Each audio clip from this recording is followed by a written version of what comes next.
Delighted to welcome to the studio Tommy Boyd, who's standing in for Mr. John Holmes, who's off on his half-term break with the kids. Lovely to have you in. What's coming up on the show? I like your show. Do you? Oh, that's the first thing. Thank you. Secondly, I haven't heard yours yet, but I'm sure I will. Oh, you will. And you're quite right. I've been given a piece of paper just as I came into the studio, which I have to use. Oh, read it out, because that gives us an awful lot of information. Peace in our time.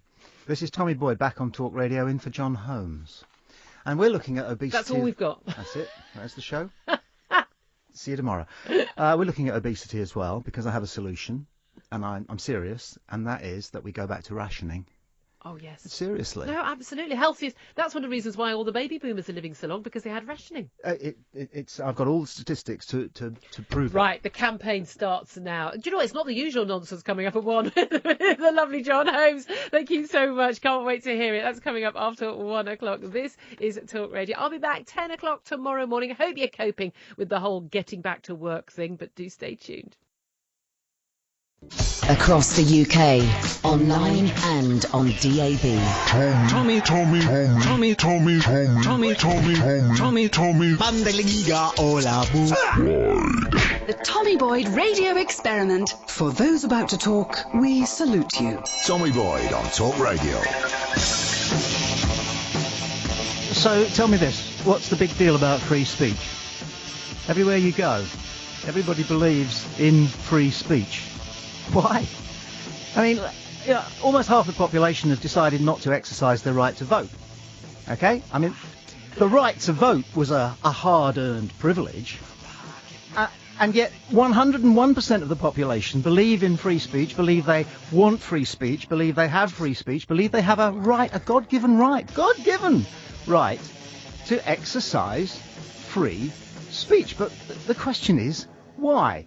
We should start there. The question is, why are we entitled to free speech? Free speech. I had a call on Friday, came back to this station on Friday night, and the second caller was a chap, and what he wanted to tell me was that I was wrong because I read out a list of great human disasters, beginning with the Black Death Plague, which claimed 60 million lives, and then the Chinese famine of 1959, which claimed 40 million lives, and so on and so forth. And he rang in, and he said that I hadn't mentioned Noah's flood, and that was my mistake. And he wouldn't listen to my point, which was that it wasn't my mistake. The mistake, if it was a mistake, was made by the Guinness Book of Records, because it was their list I was reading out, but he wouldn't have it. And when he got a little bit tedious, I'm sorry, so he did, and I indicated that it was time to move on, he accused me of denying him free speech.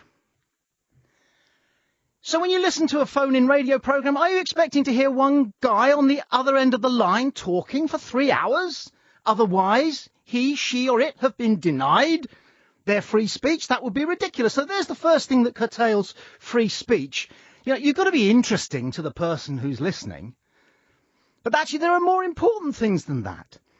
One of the problems that I have with the modern world, with so much wonderful communication available to us, when I was a boy, I'm old enough to remember having to fill the inkwells on our school desks with ink so that we could dip, really, our quill into the ink and write. And if you wrote a letter to Australia, it had to be on special paper that was extremely light, and you'd better not expect it to get there for 3 weeks. In the space of my lifetime, we're able now to tweet anything, anywhere. It's probably being picked up by aliens as we speak, because it's going out into outer space. Communication has become absolutely fantastic, but the burden is on us to have an opinion about everything. Everything. Cornelius. Hello. How do you like your coffee? I don't drink coffee at all. Well, that's an opinion. Yes. It's disgusting. It's the worst tasting drink in the There, world. here comes the opinions. Hate it. Emma. What's your favourite colour? I like the colour purple. There you go, you got an opinion on it. Can you just not say, I don't know, I don't care? Oh, you try Michael. Michael, what do you think of Jose Mourinho? Oh, he's a bit too arrogant. You've got an opinion on him. He's too arrogant. You've got an opinion on him. You didn't even let him give you I know, his because he's going to give there. me an opinion. When they asked the Dalai Lama, what do you think of Donald Trump? He gave the best answer in the history of answering anything. He went, that was it. He went, and he got his hand with his 4 fingers, and he put them over his forehead like that, and he giggled again. He just went, and that was it. Nothing, about fake news, nothing about the wall, no opinion about Donald Trump. This is the Dalai Lama, a man who is definitely nearer to God than probably anybody else alive. Catholics, please don't argue with me on that one. I know the Pope's got a shout, but I'm just saying. Have I done everybody? Scarlett, let's ask a Scarlett an opinion on something. I don't know. Scotland. Have you got an opinion on Scotland? I've heard it to be really cold. And that's quite a good opinion, actually, if you don't mind me saying so. Because I thought you were going to go Nicola Sturgeon, Scotch whisky, because Boris got in trouble for mentioning Scotch whisky when he went to a Sikh temple. But you've gone, no, good. You don't know much about Scotland, and you're not going to pretend you do. Is that correct? Yeah, pretty much. much. Well, this is why we need more Scarletts. No offence, Michael, Emma, Cornelius, or me. Because I have more opinions than anybody I've ever met. Maybe that's because I know what all my opinions are. Cornelius, do you drink? I drink, yes. Do you go down the pub? Yes. And do you find yourself actually being forced to have your opinions drawn out of you from time to time? Because it's all about opinions, isn't it? What are you going to have? Here we go. We're in the pub. We're 3 feet inside the door, Cornelius. What are you going to drink? I have a pint of old speckled hen. There you are. That's very specific, isn't it? Yes. Because that's your opinion is it's the best drink. Yeah. When was the last time you tried a beer you've never tasted? Oh, I can't remember. Don't tell me a long time ago. I think it was, So that's very much your opinion, isn't it? Old speckled hen. Yeah. It's a burden, isn't it, having all these opinions?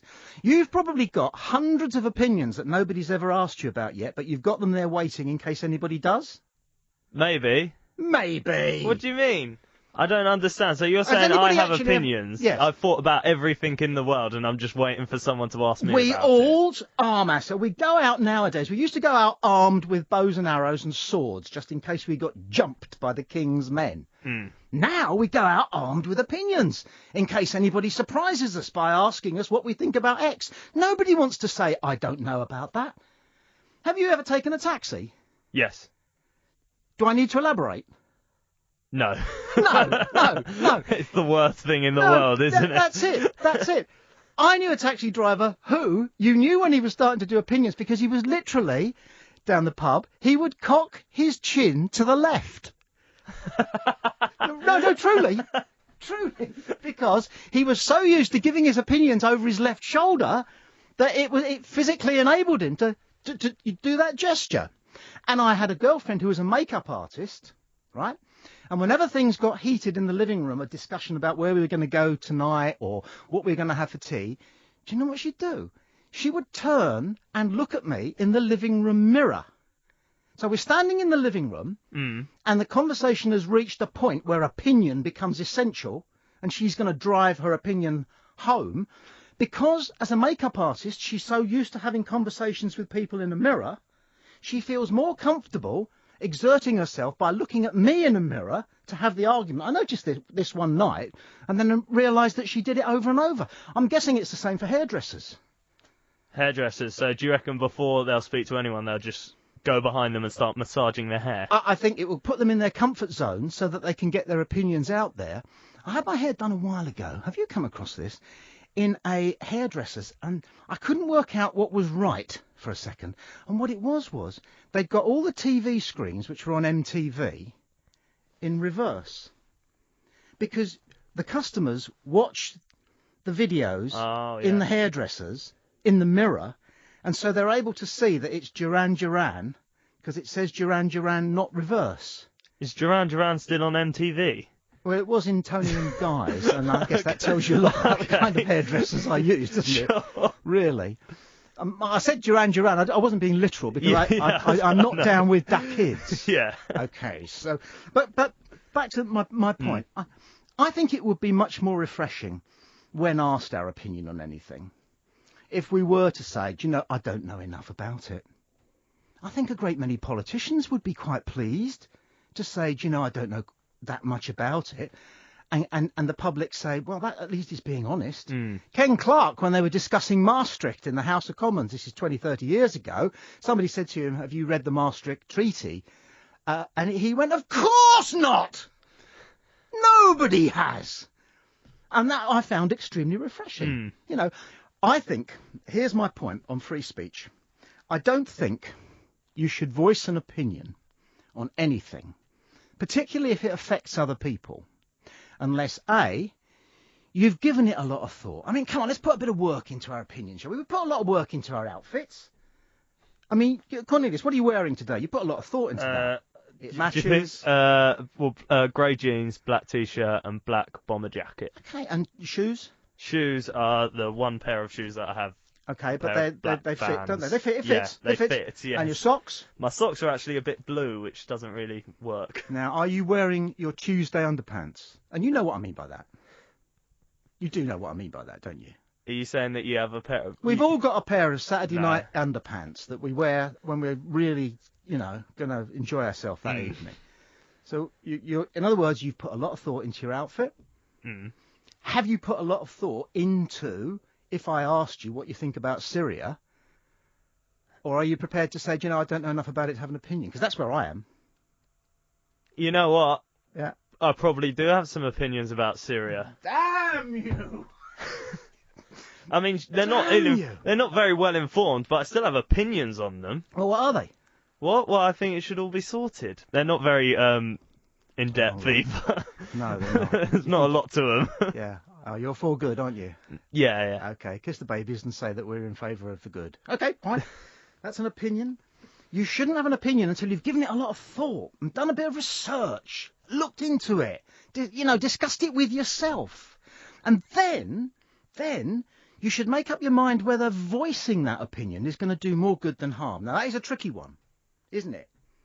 But we all know that if, we started shaking a bottle of beer and spraying it around in the pub, that would not be to everybody's taste. No. But we don't give that kind of consideration to voicing our opinions. Am I going to hurt somebody if I say that, vegetarians are up their own... I nearly said that, didn't I then? But I'm not going to. That would hurt some people. So should we voice it? Are we trying to have that effect? So you don't voice your opinions unless you can be sure that it's going to do marginally more good than harm. I mean, let's go through a few things. Brexit, you got views on Brexit? Yeah, I do. Yeah, I don't want them, but I don't want them. Okay. But, Emma, you got views on Trump? Take time. I'm just going to do the laugh and the Dalai Lama. You've come across. You've come across. It's Donald Trump. There it is. Michael, I'm not going to ask you about the general election. I'm going to ask you here we go.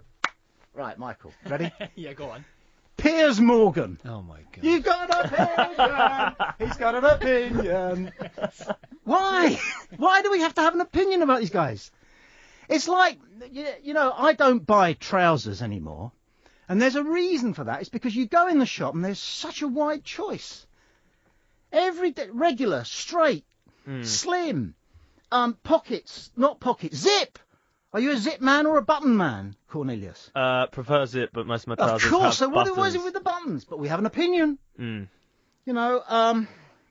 me try Scarlett again. Let me try an easy one for you, Scarlett, okay? And not because you did a good chicken out on Scotland. Are you ready? What is your opinion on Eurovision? I actually think it's awful. There she's got an opinion.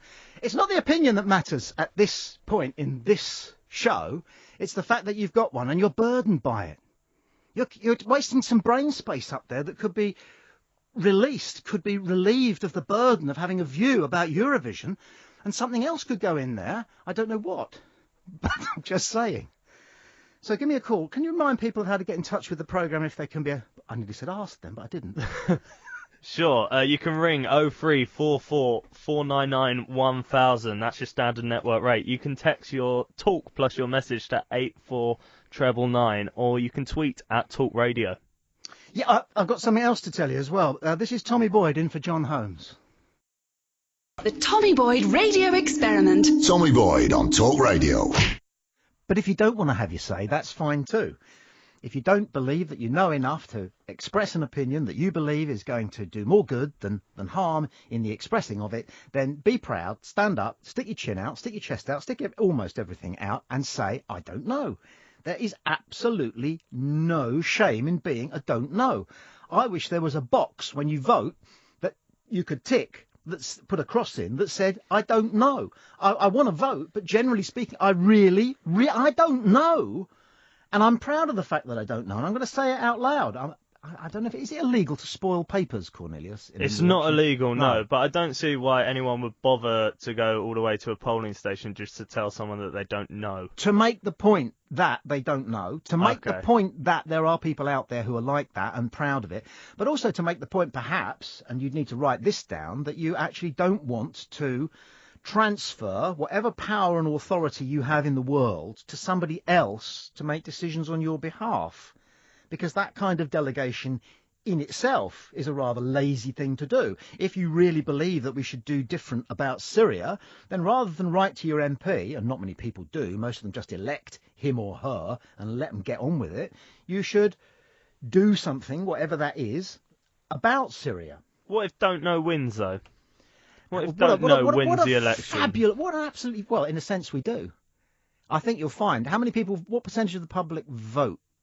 About 60 to 70%. It's 68 I think to 72. It's less than that. Yeah, it probably is now. Okay. And what percentage? What was the last government that had more than 50%? Oh, it would have been. Well, it's the current government. No. Less than 50% of the population voted for that. Oh, of course. I wouldn't know then. I can't remember the last years time. ago, isn't it? No. So, if in doubt, shut up, and I'll come on to that in just a second. But we've been getting some disgustingly reverential tweets. Yes, Annie says, thanks to Tommy Boyd, I shall try my very hard not to have an opinion about anything for the rest of the day, and she says it won't be easy. Martin has said, funniest start to any radio show he's ever heard. He said, you're funny as F. I am. Barney says, quote of the day has to go to Talk Radio, a Duran Duran still on MTV. Hedy says, I don't have an opinion on having an opinion. Am I opinionated? I'm wearing a pinny, though. OK, well, I can see what was done there.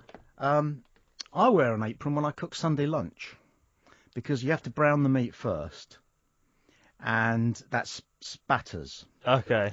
You're looking at me blankly. I can tell you're not a man who's too at home around the kitchen yet. No, I am, but I don't do Sunday roasts. And if I do, you can buy them where you just put them in the oven as is. Yeah. So you can. And they're okay. Yeah. No argument lovely there. gammon one.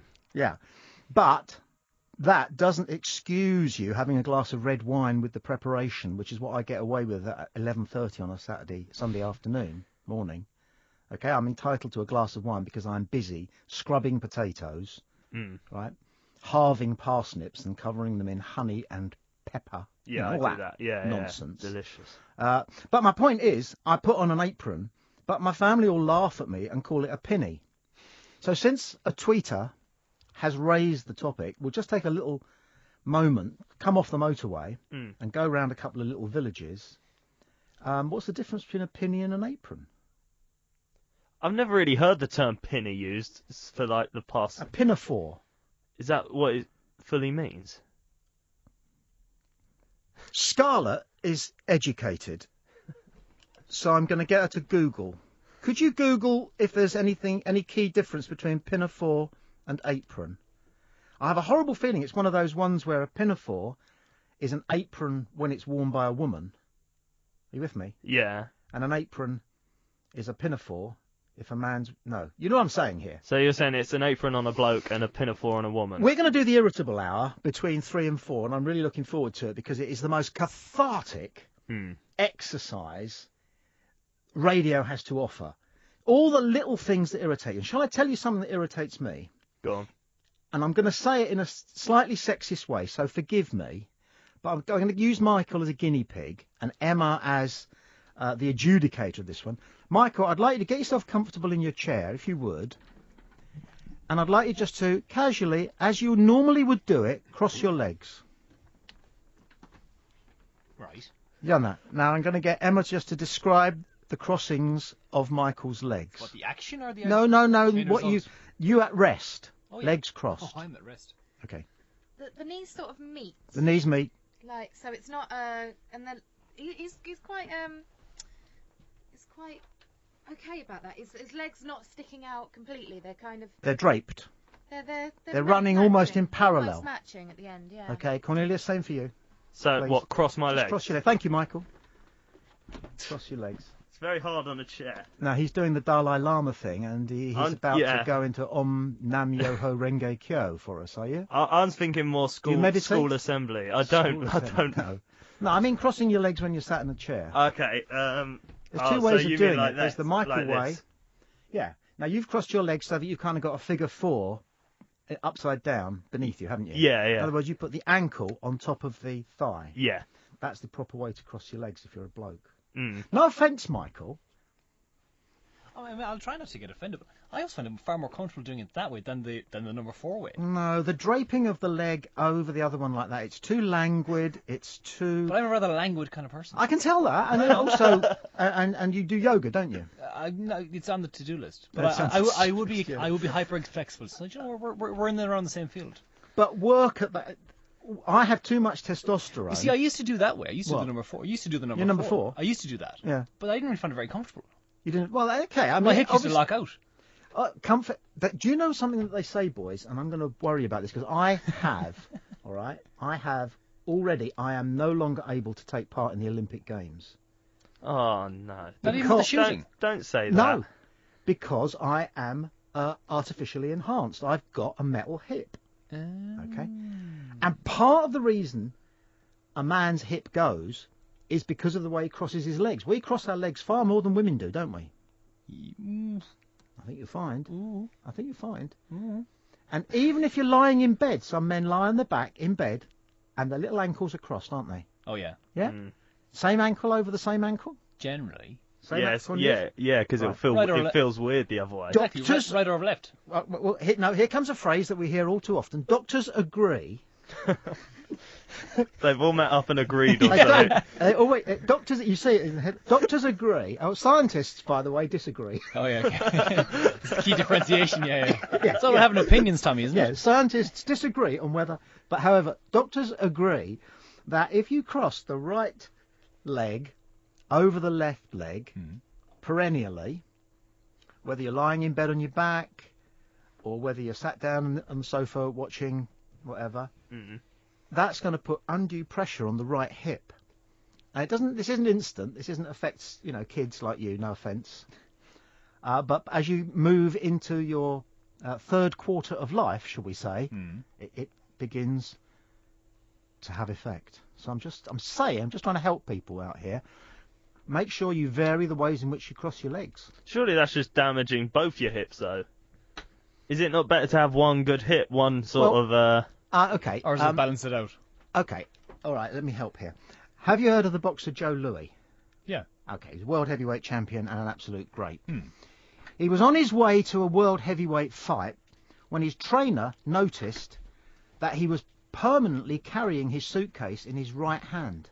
So what do you think the trainer said? Use your left. No. Keep it in your right hand so your right hand's stronger. No. Put it on your back. No. Give it to the other guy. You give up. You see, this is why you'll never be trainers of world heavyweight champions, isn't it? There's a few other reasons there. All right. Well, just right ahead of the news, I will tell you. The trainer said, Joe, you're going to get one arm longer than the other. Here, carry mine as well. You're listening to Tommy Boyd in for John Holmes on Talk Radio. The headlines are next with Victoria Bourne. Free speech, it's very overrated. And listen, you're not entitled to your own opinion. I get so annoyed every time I hear someone trying to be diplomatic, usually on television, when they hear that somebody says that they're an idiot or that their plan won't work, and they come out with this lame thing, which is, well, he's entitled to his opinion. Is he? You're not entitled to your own opinion unless you've given it a lot of thought and you've done the research and you've decided for sure that by voicing that opinion you're going to do more good than more harm. Opinions are very powerful things. Opinions are, as with the sun's rays, the more concentrated they are, the deeper they burn. and they're concentrated if you ration them, and that you're not constantly coming out with your own opinions. If in doubt, shut up. And that's not being rude. There's a new philosophy going around, one of these self-help things, Cornelius, which I find very interesting. It's called sumo. Okay. You come across this one? Sumo. Shut up and move on. Okay, how does it work? Shut up and move on. It's to do with internal dialogue. A lot of us ruminate. We go over things over and over in our mind. We go over something that might have happened during the course of the day. We're lying there in bed in the dark, and we start going over and over it, and how it could have been better, and what we should have said to him or her, and we're ruminating. We're going over and over things. We can go back years to things that annoyed us 10 or 20 years ago. People who slighted us, people who were unfair to us, or at least so it seems to us. Well, what they say in sumo is shut up and move on. Let it go. And I think the same applies with knobs on to opinions. Unless you're absolutely certain that you know what you're talking about, or at least you've given it a decent amount of thought, and unless you're reasonably certain that it's going to be for the common good, if you verbalise this opinion, then shut up. Ask somebody else what they think. Ever been to counselling, Cornelius? I'm not going to pry. Have I? No, Yeah, not at all. No, oh, it's great. I have. Have you? Fabulous, absolutely fabulous. Yeah. It does sound quite nice. You should just get to talk If about you know yourself. what, well, yeah. If That's you what know it what, is. and the other person isn't going to blab. But best of all, the other person isn't going to say after 20 seconds, "Oh, that's interesting. Something similar happened to me," and off they go. You know, you've asked to talk to them about something that's personal to you. Maybe there's been, a sad passing away in your family, and you just want to talk about it a little bit. And you talk about it to, sometimes even your best friends, and they'll go, "Oh, well, yeah, my dad died about 4 years ago." What? I was listening to a conversation. I was in a pub a couple of days ago, and people were, I can't remember what they were talking about, but the pub was quite empty, so you could hear everybody's conversation. And somebody would say something, and rather than react to it, the person who listened to it would tell the person who'd originally raised the topic what their experience was of the topic that the other person had raised, and then a third person listening would do exactly the same thing. So nobody was showing any interest in what the person who started the conversation was saying. Everybody just wanted to say what it was that was in their mind that illustrated, they thought, the topic of conversation. But a much better way of conversation is this one. It just goes, "Really? That's how I interview." I mean, you haven't heard me do interviews yet. No. Brilliant. Yeah? Yeah. Should I set up an interview? You're in one now. Really? Good boy. See what I mean? Or an even better interviewing technique, right? I'll ask you a question, and then I'll do my absolute 5-star, ocean-going, best possible interviewer in the world technique, all right? Go for it. So just tell me very briefly, if you would, Cornelius, your thoughts on education. Well, I think education is very important for the future of a generation, and it is a fundamental human right for everyone to get an equal sense of education. And that is... There you go, boy. What did I do? You nodded as if I had to keep on talking. As if you were just the most fascinating man I've ever been in a room with, which you are. Okay? No, so it's good fun. So up to a point, I mean, being on a phone-in programme is a kind of counselling, because you get an opportunity to talk. But going back to the threading things back, let's get back on the dual carriageway. We've been around a couple of villages, haven't we? The point about free speech is, yes, it is a privilege, and it was hard-earned, and people died. You must remember that. Lots of people died. The army used to get called in when people wanted to have freedom of speech about things like democracy. I don't know if you know how many people were killed by the army during mainly the early 1800s. No, I don't. No, there was the Peterloo Massacre, for a start. I'm sure you've heard of that one, or maybe not. Maybe not. I think it was about 20-odd people up in Manchester who were cut down by horse and sabre because they gathered saying, we'd quite like a vote. That's slightly different from free speech, but they were exercising what they thought was their freedom to explain why it was they wanted a vote, and they were cut to pieces, women and children. And there have been various other ones as well. Was it the poor old Chartists who were shot to pieces? Trying to get certain freedoms, free speech being one of them, freedom to be able to vote being the other one. But free speech, I think we've got slightly out of hand with it. And we've let people believe, we've almost forced people to believe that they're supposed to have an opinion. I'll tell you what I'm going to do. I'm going to ask one of the experts who are working on this programme to briefly buzz through, and that is Scarlett. Come on in, Scarlett. We've collared a couple of pieces of information from Scarlett, who's working behind the scenes. Scarlett has almost no opinion on Scotland, which I find extremely refreshing, but she has lots of opinions about Eurovision, and you can read whatever you want into that. But the reason I thought it would be worth having a word with Scarlett on the show is because she's an academic. Dun, dun, dun. And you've written a paper about free speech. Sort of. It was basically, I had an exam in January, and it was on free speech, and is it a right or is it not a right? And that was basically a mock that I sent to my dad for feedback. Okay. For your viewing. How is your dad? He's good, What's his name? Alex. Alex. Yeah. Does Alex listen to Talk Radio? Probably not, because he works a lot. What does he do? Well, he was a self-employed carpenter, but he's just got a new job, and he's a site manager. Okay. So he's quite happy. Okay, it's good to know that there still are carpenters. All the carpenters that I meet nowadays call themselves cabinet makers. Really? Well, everybody's on the up, aren't they? You know what I mean? Everybody just wants to embellish. Didn't know cabinet maker was up. I thought it sounded like down. Oh, I think you'll find. We had a house needed a lot of work doing on it, and we got some chippies in to do the skirting boards and what have you, and somebody else in to do a fitted wooden kitchen. And the chippies came to us as a delegation, and they said, "Why have you hired him to do the kitchen? We can do kitchens." So, you know, there's a lot of that sort of snobbery, isn't there? Yeah, my dad used to do everything. He did the plumbing, the electric, the building. You just said, do me a kitchen, he'd do everything. Well, why hasn't he done Holmes under the hammer then? Because that's where the money is, isn't it? Buying a place when you're 22, you buy a rundown place, you do it up a little bit, you make 30 grand, don't have to pay tax on it if you live there long enough, you know. And then by the time you're 45, you know, you own Kent. He always said he wished he'd done that, but he missed that opportunity. Why? And I don't know, I think if he didn't have the money to begin with, because you've got to have that little pot to start yourself off, and he's never had a pot. He's never had a pot? Never had a pot. Oh.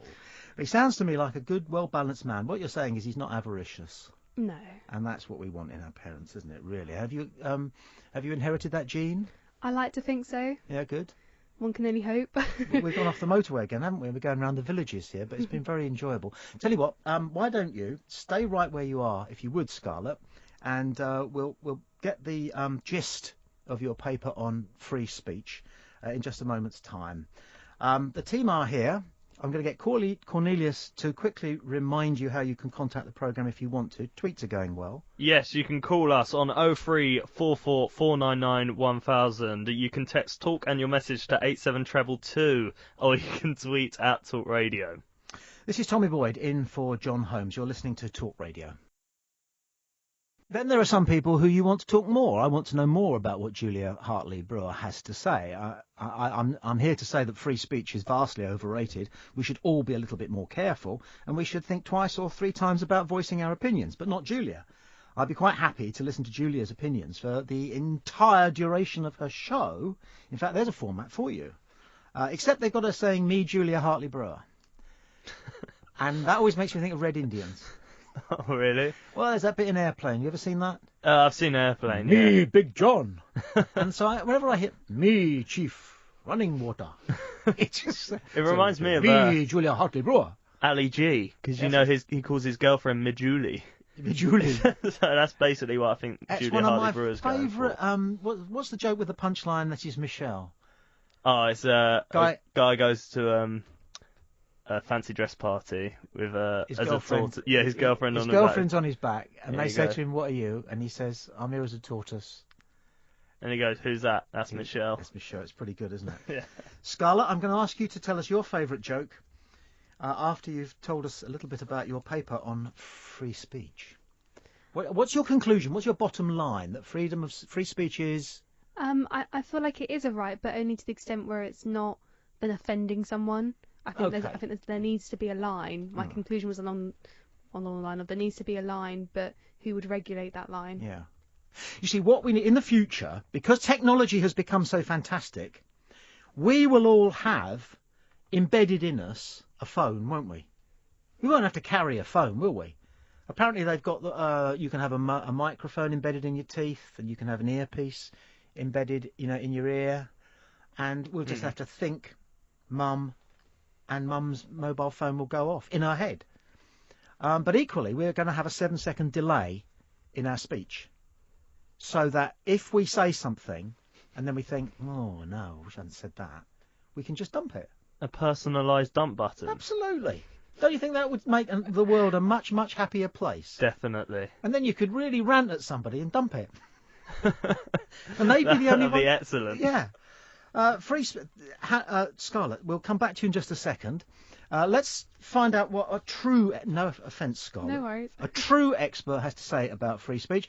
Alistair Thompson is with us of the Defend Free Speech campaign. Alistair, good afternoon. Good afternoon, how are you? It's overrated a little bit, isn't it, free speech? Absolutely not at all. In fact, it is the absolute bedrock of a free society, is to be able to criticise things, at times even offend, as long as you're doing it without promoting violence or indeed breaking the law. And the moment we start saying, I find your views extreme, you're not advocating violence, you might just be asking for a change in law, we're on a very, very slippery slope to starting to criminalise campaigners. Indeed, people like Caroline Lucas, who found herself on an extremist watch list because she's been on anti-fracking demonstrations. You said fracking? Fracking. Sorry, it broke up slightly there. I just wanted to clarify. Yeah, it's anti-fracking. It's the slippery slope thing again. We'll come back to the slippery slope.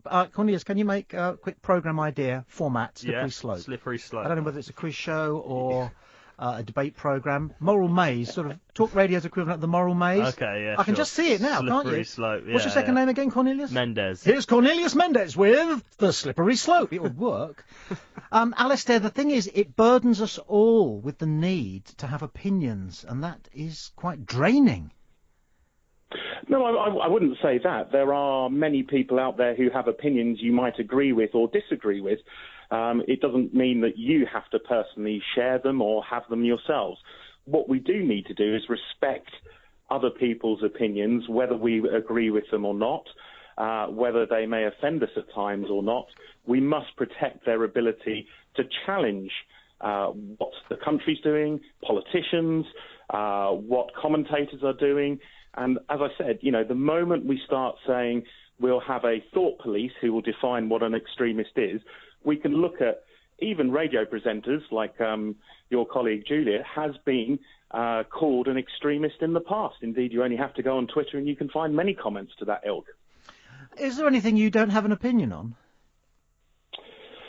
I would. That's I a good, answer solid one way or the other. Three sets to love. No, isn't it? Probably not. Wouldn't you like But to then free it yourself doesn't of some of your opinions? Isn't it a shame we don't have, a button that we can press and we can delete some of our opinions so that we don't have to have them anymore? And when someone says, what do you think, buses or trains, just go, I don't know. I don't care. But that's no good down the pub, is it? I think we should. No, I would say that would be such a terrible thing. We should be able to discuss these things. Regardless whether it's buses or trains, whether it is the right of a street preacher to prophesy the end of days on a corner of a road, or whether it is something else.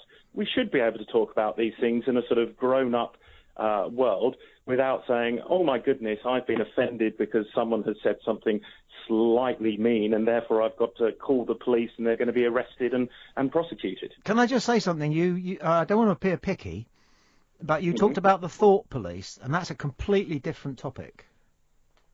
Well, no, yes, sorry, no, mate, it is. You can think what you like. I do agree that you can think what you like, and that's quite delicious. I'm thinking something now that is completely illegal. But thinking it often gives room for people to express their beliefs and their thoughts, whether it's in being a green, an environmentalist, whether it's being a Christian, a Muslim, whether it's being an atheist who says that all religions are fairy tales. There has to be room not just to think but also to express those But that's views. the trouble, isn't it? In an ideal world, people would engage their brain before they engage their mouth. But the trouble is most people do it the other way round. They come out with an opinion and then they have to justify it because they needed to have an opinion in the first place. It reminds me of that bloke who used to go around, he used to fire arrows into the fence and then walk up to them and paint rings around them, so every time he'd hit the target, you know? It's the same with opinions. This is my opinion about something, and then somebody goes, oh, really? And then you've got to back it up. You've got to engage your brain because you've voiced an opinion. I think it's sensible to be able to back up your opinions and views. That's always been sensible.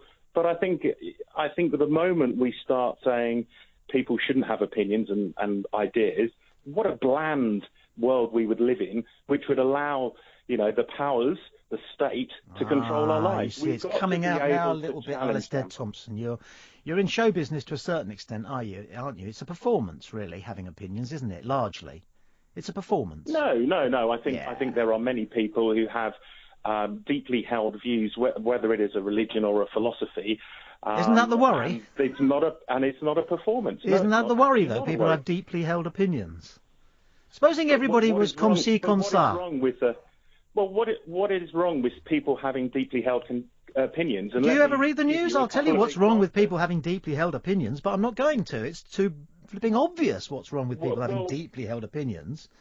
Well, let me tell you about a couple of people who have deeply held opinions. William Wilberforce, who was described as an extremist, who the powers that be tried to shut him down in his day, who led a campaign to end slavery. Martin Luther King in America, described repeatedly as dangerous and an extremist, who people tried to shut down.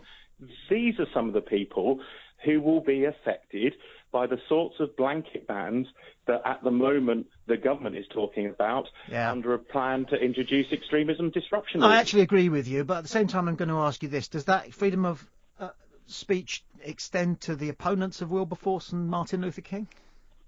Absolutely it does. It has to. The Ku Klux Klan?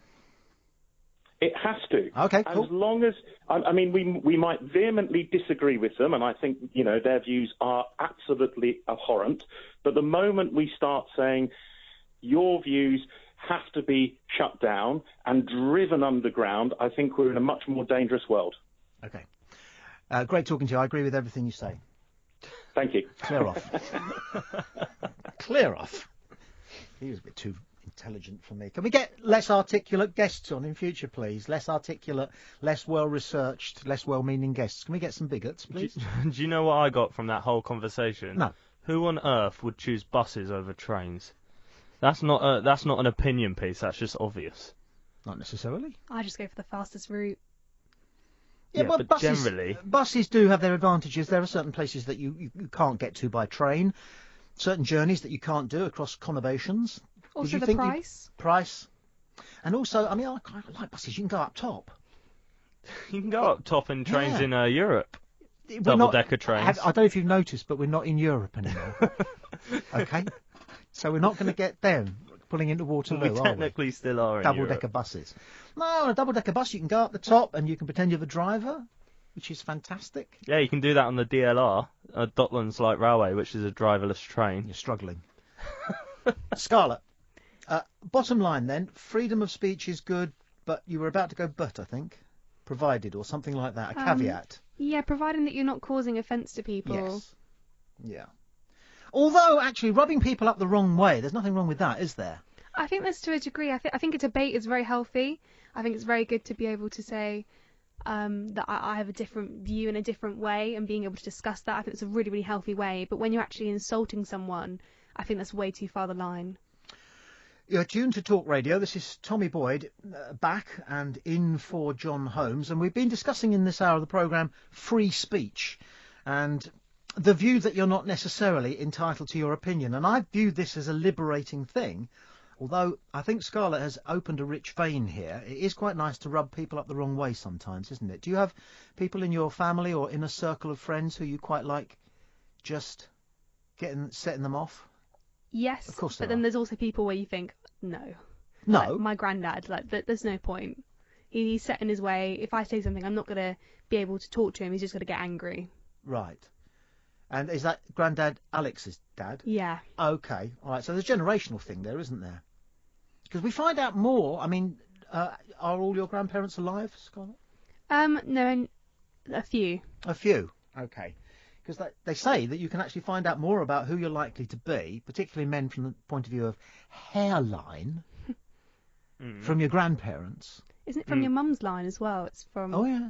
The Skips a women. generation, doesn't it? You see, since we've arrived at this huge topic of hairlines for men, I just want to put my cards on the table with this one, and that is that we all know that women have things to do with their body which are challenging for them, and in some ways fortunate, and in some ways unfortunate. At least they don't get pattern baldness. So, pattern baldness is fine. Get out of here! You are making It that is up. fine. You're There's obviously nothing somebody wrong who's with worried being about bald. it. Is your dad bald? My dad is balding. There you go. You see, I can tell. As soon It's as I looked fine, into he's your still- eyes and raised the topic, I knew that you're a man who's looked at himself in the mirror and wondered, and we all do. Michael, the other side of the glass screen, he's got no worries at all. He has got a luscious head of hair. He's got a solid head of hair going back generations. Oh yeah, absolutely. Yeah. Father's thicker head of hair than I am, in Yeah. better shape than I am actually, which is Why is scary that? thought. I don't know. He's a farmer. I mean, he's out in the sun all day. He's He's got out you in know, the sun, vitamin D, vitamin C. Yes. All the vitamins, really, to be honest. Yeah, Steve Martin always used to say that you never see a wino going bald. They've all got really thick heads of hair. Why is that? That's Steve. It's not me. That's Steve Martin said that. And Let's I'm get not- him on. Get him on. Well, I'm not going to You say think, this. all right, here's your job for the week. Get Steve Martin on. I'm going to come in tomorrow morning, and you're going to say to me, "We've got a packed show lined up," and I'm going to say, "Yeah, but have you got Steve Martin?" He's good, isn't he? Hey, I love Steve Martin. Your inner digestive system. No, your lower colon. Have you seen that? He used to do balloon bending. Yeah. What was, And what was the name of the movie he was in where he was a fireman and he had the massive nose? That was Roxanne. That's the one. Fantastic movie. Yes. Have you Very. seen the original? No, I haven't. Cyrano. No. De Bergerac. No. Okay. My apologies. So that's my other thing to do for the rest of the week as well. So is look at the back catalogue of all these different movies. Do it, That and Steve Michael. Martin. I'm on it. In the next hour of the programme, we are going to be discussing obesity and how we might tackle it by reintroducing rationing. This is Tommy Boyd, back on Talk Radio, in for John Holmes. Across the UK, online and on DAB. Tommy, Mandeliga Ola Boo. The Tommy Boyd Radio Experiment. For those about to talk, we salute you. Tommy Boyd on Talk Radio. One of our biggest problems, we've got plenty, but one of our biggest problems that we can control is overindulgence. We all overindulge. I say all of us. I'm pretty certain all of us overindulges in quite a few things. The obvious ones, the ones that are taxing the National Health Service and probably private medicine as well, are food, alcohol and substances.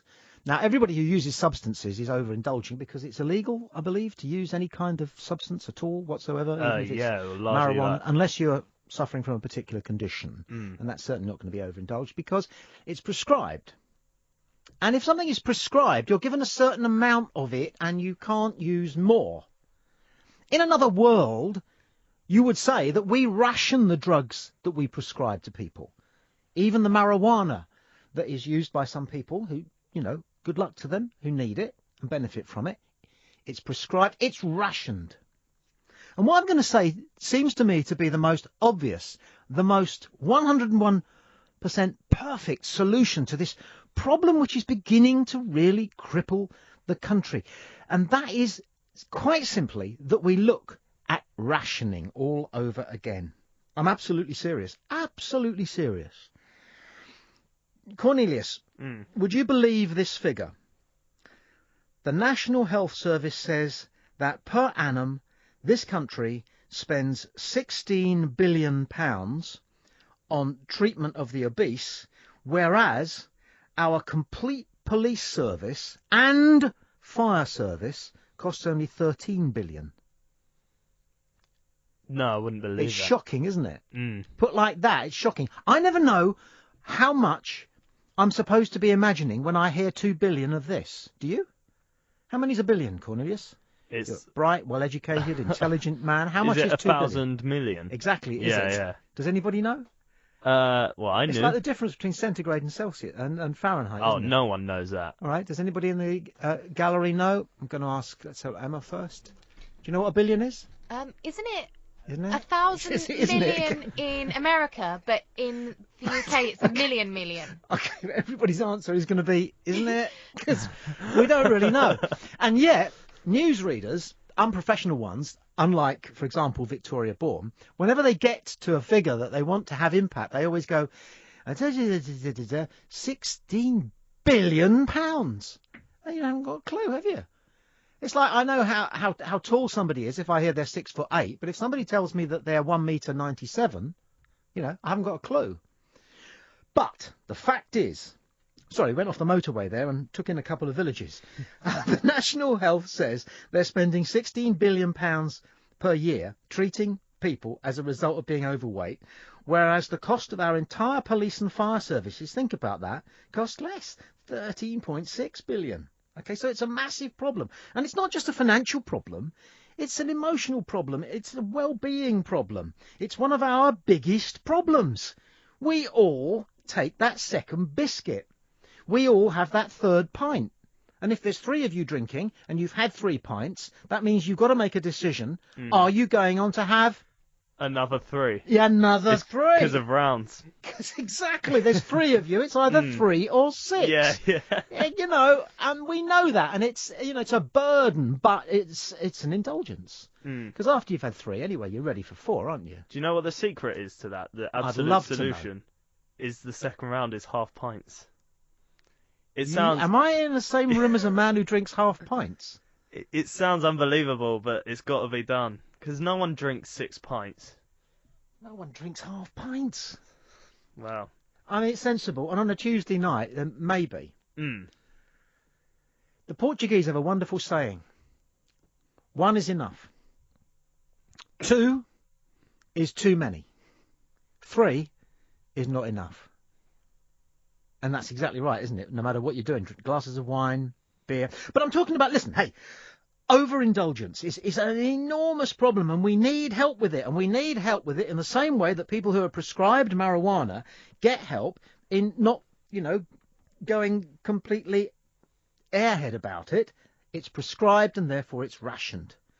So I'll tell you what I'd like, and I doubt whether we're going to be able to manage it, but I would like to speak to a caller, if possible, who remembers rationing from the Second World War, which would mean they'd need to be nearly 90. I don't know how many listeners we have who are in that revered bracket, the 90s plus. Are the 90s plus featured in ratings breakdowns? I've no idea. No, I don't think they are. So we probably haven't got any 90 plus listeners. I think we do. I think we've had a couple on before on the show. Well, if you're listening and you're 90 plus, could you just remind the phone number? You never know. Yes. It's a long shot. It's 0344 499 1000. Okay. Do it again just a bit more slowly. 0344 499 1000. Because I was listening to John a few weeks ago, and I thought, I don't know, I'll ring him just to see what the experience is like. Have you ever rung a phone-in programme? Only once. What was that? I was prank phoning George Galloway. And? And it was quite fun. You got through? Yeah. And what was your stunt? I read the lyrics to the Black Eyed Peas' Where Is the Love, which the lyrics sound like a normal conversation on a talk radio phone call. Oh, I see. So you were doing the lyrics of a song, but you were making it sound as though it was your point. Yeah. Oh, that's not too bad. But then George sort of quickly realised this rhymed. Did you see Ali G trying to get one over on Donald Trump? This was about 10 or 15 years ago. Yeah, well, that video is always doing the rounds. Trump got it straight away, didn't he? Yeah. I thought he actually made Ali G look slow on the uptake. Do you reckon? Oh, well, Trump just kind of looked, and straight away he looked across at the crew, who were not the camera. He looked at the crew who brought Ali G in and persuaded him to do the interview, and you could see Trump going, I'm going to get you afterwards, and I can do that because I'm Donald Trump. And then Ali G said, can I come up with, tell you my idea? And Trump just went, yeah, quickly. Yeah. In other words, I'm not playing. I get it, and I ain't falling for it. And George picked up on you. Okay, that's cool. So I thought I'd ring John and just see what the experience was like, but I couldn't get the number down. So do it again slowly. 0344 499 1000. Yeah, see, that is how you take a phone number down, isn't it? So good work there. Just go around the gallery, see if anybody else has... Emma, have you ever phoned a phone-in programme? A long time ago. Go on. It was probably Ian Lee on Absolute. Okay. And yeah, it's scary. You got through? Yeah, a couple of times. But that was before I started working in radio. Now I can't. No. Why not? Because I think it'd be a bit strange. Because if they decided to ask me what I do for a living, and then it's like, Yeah. yeah, I work in the same building as you. What does it look as though you're doing homework or that you haven't got a life? Both. Okay. Did you get nervous waiting to go on? Yeah, you really do, don't do. you? You really do. You do. Michael? No, can't say I've never actually pranked. Never done it? Oh, well. No. I'll go and go. No. No, okay. Yeah, I'm sorry, rather boring. Sorry, Tommy. No, not at all. It's just interesting. I've always done it wherever I've worked, just to see what the experience is like for the person ringing up. I've pranked my mother. You've what? Pranked my mother. Okay, go on. Well, yeah, I've done a numerous. I mean, I could get her on and talk to her about it, but I've done numerous different voices and situations and ideas. I'll tell you a story. So, very quickly, my mother was at a shop in the pharmacy one day. She's a pharmacist. She gets a call from someone with a Northern Irish accent saying, "We've got your brother. You need to pay a ransom." And she's in hysterics for 20 minutes. And he calls her after 20 minutes and says, Maggie, it was just a joke. She could have killed him. Well, quite right. I've always thought that story was hilarious. No. No. No. God, Michael. I've reduced Tommy Boy to laughter. I'm not. No. You just expanded the notion of the Troubles, really, to be quite honest with you. Undeniably so. Dear God. Yeah. Well, I'm not from. I'm stressed. I'm not from the north. From the Republic. So don't make such a big thing of it, mate. As far as I'm concerned, it's Ireland. You know, that's where I am on that one. I'm modern about it. Absolutely. Modern about it. And why not? Otherwise, you wouldn't have such a good team of rugby lions, would we, if you bothered about rugby at all? So, and I am, so you are, good point well made. Good point well made. And Scarlett, has she ever rung a phone-in programme? I've never pranked anyone, but I have been pranked, and I still to this day don't know who it was, and it was really creepy. What happened? I don't know. I was in my kitchen and I was cooking, and someone called me. At the time, I was living in like a block of flats because I was living in like student halls, and I was completely on my own. There was nobody in my entire flat. They'd all gone home, and I was working over the summer. And someone called me, and I was like, "Oh, hello," and they just said, "I'm sorry," and it was really creepy. And then it just went dead. Yeah. And then they hung up, and then I called my mum, and I barricaded myself in my room with my food. What did you take? Pizza. If you're going to go, I think pizza's the way. Supposing there is a Holocaust again, and that's a nuclear Holocaust, and we've got 4 minutes to live, all right, and you don't have anything better to do, what would you take in there as your last meal? Pizza, obviously, Scarlett. What if I could cook pizza in 4 minutes? Probably. Oh, you've got a microwave. Dunno. Yeah, I'll take the microwave in my bedroom. So I'm at home one Sunday afternoon, and the phone rings, and I pick it up, and I say, hello, like you do, and the voice at the other end went, hello. And then there was a second, and I said, can I help you? And the voice went, can I help you? And I said, well, why were you calling? And he went, well, why were you calling? I said, I didn't call you. You called me. He said, no, you called me. And we had a bit of a ding-dong with it, and it turned out to be the dad of one of my son's friends, and my son had done that ringback thing. He tried to phone his friend, but it was engaged, so he pressed the button so that the phone rang, our phone rang, even though we were making the call. It's like I was on a train way back, and the bloke got in and sat down opposite me, and after about 2 minutes he just went, hello. So what do you do? I said, hello. He said, did you have a good weekend? I said, yeah, it's not bad, thank you. He said, did you get that memo from Angela? I said, I don't think I... And then I worked out this was the very early days of Bluetooth. And I didn't... He was, honestly, this is what happened. He was wearing a thing there, and he just got a phone call from his secretary or something. You know, what am I saying? Technology. Been round too many villages here. Shall we get back on the motorway? Yeah, go on. Do we need to pay the rent or anything here first? Yeah, it's up to you. 1 more minute or so. It's up to you. Absolutely up to you. But you see, rationing works, and I just want to read you this, Cornelius and the team. In December 1939, Elsie Widdowson, they had names like that then, didn't they? Mm. Elsie Widdowson and Robert McCants of the University of Cambridge tested, in secret, whether the UK could survive on only domestic food production if the U-boats prevented all imports.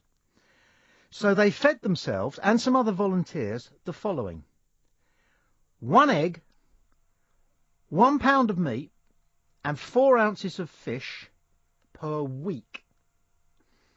A quarter pint of milk a day, 4 ounces of margarine, and unlimited potatoes, vegetables and wholemeal bread, because we could make those at home then. They also undertook 2 weeks of intensive outdoor exercise, simulating the strenuous wartime physical work that Britons would likely to have to perform in wartime. And here's the thing, and you know where this is going. The scientists found that the subjects' health and performance not only remained very good after 3 months, with the only negative results being the increased time needed for meals to consume the necessary calories from bread and potatoes. So they actually had to have longer to eat. But here's the downside. What scientists described as a remarkable increase in flatulence from the high amount of starch in the diet. And the scientists also noted that their faeces had increased by 250% in volume. But the results, which were kept secret throughout the entire war, gave the government confidence that, if necessary, food could be distributed equally to all, including high-value war workers, without causing any widespread health problems. So what I'm here to say is this, and it's a radical solution, but it's a huge radical problem: overindulgence in food, in alcohol and substances. And I'm here to say, Tommy Boyd, back on Talk Radio, for John Holmes, the solution is rationing. Discussing the solution to one of our biggest problems, which is overindulgence. Overindulgence in food, overindulgence in alcohol, overindulgence in substances, overindulgence in a great many things. People watch too much television, don't they, Cornelius? If you rationed that, then people would get more done. What else would they do, though? They would do social work.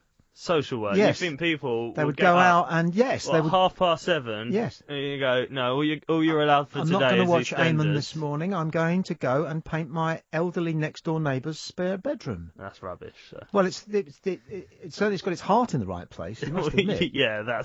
It's beautiful, but it's rubbish. During the Second World War, clothing was rationed, and indeed for many years after. Did you know that? I After didn't the Second know. World War, clothing was rationed. How do you want to know how that worked? Yeah, how? Didn't you? Okay, I'll explain. You got every person in the country. This is you now, all right? Okay. Young, dapper, man about town, borderline hipster, but thankfully no beard. There were 66 points per person of clothing per year. Okay. And in 1942, this was the start of the Second World War. In 1942, it was cut to 48. In 1943, it was cut to 36. And in 1945, it was cut to 24. So you only had 24 points. This is in 1945. What would a point get you? An overcoat, a woolen one, fully lined, was 18 points. That's not enough. It's a bit simple. All you've got is an overcoat. Or at least all you can buy is an overcoat. Yeah, overcoats and socks, probably. A man's suit, according to how well it was lined, was between 26 and 29 points. Is that how flashing started? I was thinking the same thing. Yeah. That after the Second World War, you could use your entire clothing ration on just an overcoat, and so you would go to the park. I mean, obviously it's a terrible thing to do, but you've sort of got an excuse to do it. Just go, oh, there's wind, and I couldn't afford any more clothes. Yeah, we should do parks. We should talk about parks as well, because Okay. one of the things that is wrong with the modern world is that we've lost our old parks. Okay. You know, with the traditional swings and roundabouts and slide. They're all still there. Nah, not in the same numbers. And, you know, you're allowed to cycle now in a park, and that should be banned. Dogs should be allowed off the lead to poo where they want in a park. They are. Well, they're not supposed to, but they do. And most of all, there should be a park keeper with a whistle and a uniform. It's called something like Mr. Beuzula, who would go round blowing the whistle at boys chucking sticks up into the trees to get conkers and stuff like that. You know, it's a return to happier days. What else? We're going back to clothing rationing. Do you think that young people of today would benefit from being relieved of the burden of having to decide putting together all these snazzy outfits every morning? I think a lot of people would. I Yeah. think there's some people who are really focused about what they wear and stuff. I'm focused about it in the way that I will only buy one set of clothes really, and just have multiple sets of that clothes. So I Yes. always wear black, white, and grey. Einstein was the same, wasn't he? Well, there's just many ways that I'm similar to Einstein. This is just one of them. Do you know, it's so transparent that what you've just said. he Can you explain the theory of relativity then in 2 sentences? In 2 sentences. No, it's too. You can't boil it. It's well, there too is a complicated. way. Okay, go on. Okay, if you can imagine yourself alone in a room with the most beautiful woman in the world, or the most beautiful man, if that's your preference. I'm a modern man. The most beautiful woman in the world, right? And you kiss her for 60 seconds. It feels like a second. Zoom. On the other hand, if you sit your bare ass on a hot stove for a second, do you see? It feels like a minute. Has that cleared up E equals MC squared for you? Yeah, no, well, I already knew that. But he only had one outfit, Einstein, and because he said he didn't want to be detained in the morning. The long white coat. No, it was a sort of a... That's what he's wearing in all the pictures. No, that's over the outfit. Okay. The white coat was because he was a scientist. How many points did that cost him? Disagreed. I think he escaped rationing. He was in America by then. Okay. Where they didn't have rationing. In fact, if anything, they had the opposite of rationing, whatever that is. Which is that, they had coupons. Pure greed. Yes. They would be denied their coupons if they hadn't overindulged. Clothing. Men's shoes were 9 points. What we just discussed is per shoe. What one odd number. Surely literally, you'd expect it to be an even number. Oh, 4.5 pence per shoe. Yeah, that doesn't make sense. Oh, you're wondering about amputees coming back from the war? Well, yeah, I am now. I was just thinking on a more general... Did you know that in the state of Tennessee, in the years after the American Civil War, over 30% of their budget was spent on wooden artificial limbs because of the number of soldiers coming back from war without an arm or a leg. So it's definitely not a laughing matter. No. And I didn't say that you were suggesting that it was for a moment. However, it does enter your mind, doesn't it? Children aged 14 to 16 got 20 more coupons, clothing coupons, than adults. And clothing rationing ended on the 15th of March 1949. So it was 4 years after the war that you could just go out and buy whatever you wanted for a Friday night out. Do you put out your clothes on a Sunday night for Monday morning? No, because I told you I wear the same outfit, so I wear the same jeans pretty much all week. Right. So the same pair, so I just pick them up off my bedroom floor and put them on and then continue with I already my day. had that image, actually. Knowing you now as well as I do. Let's go around the team again and just get some broader opinion on this as we leave the motorway and dip into another little village. Emma, do you plan your outfits for the week? No, I sort of potluck it what I feel like on the day. On the day, but it is a bit of a pressure, isn't it? Yeah, I tend to wear dresses and leggings, so it's usually like that dress today.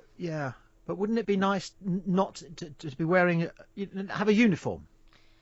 Oh, to be so limited that you didn't have brain power taken away into what will go with this. There was an article I read a while ago about a woman who decided to impose her own uniform on her for work, on herself, and she said it just saves so much time, hassle, effort. And emotional. It's expensive emotionally, isn't it? Choosing what to wear, and then looking in the mirror and going, I mean, who hasn't gone out on a Friday night and your bed is piled high with tops that didn't look right?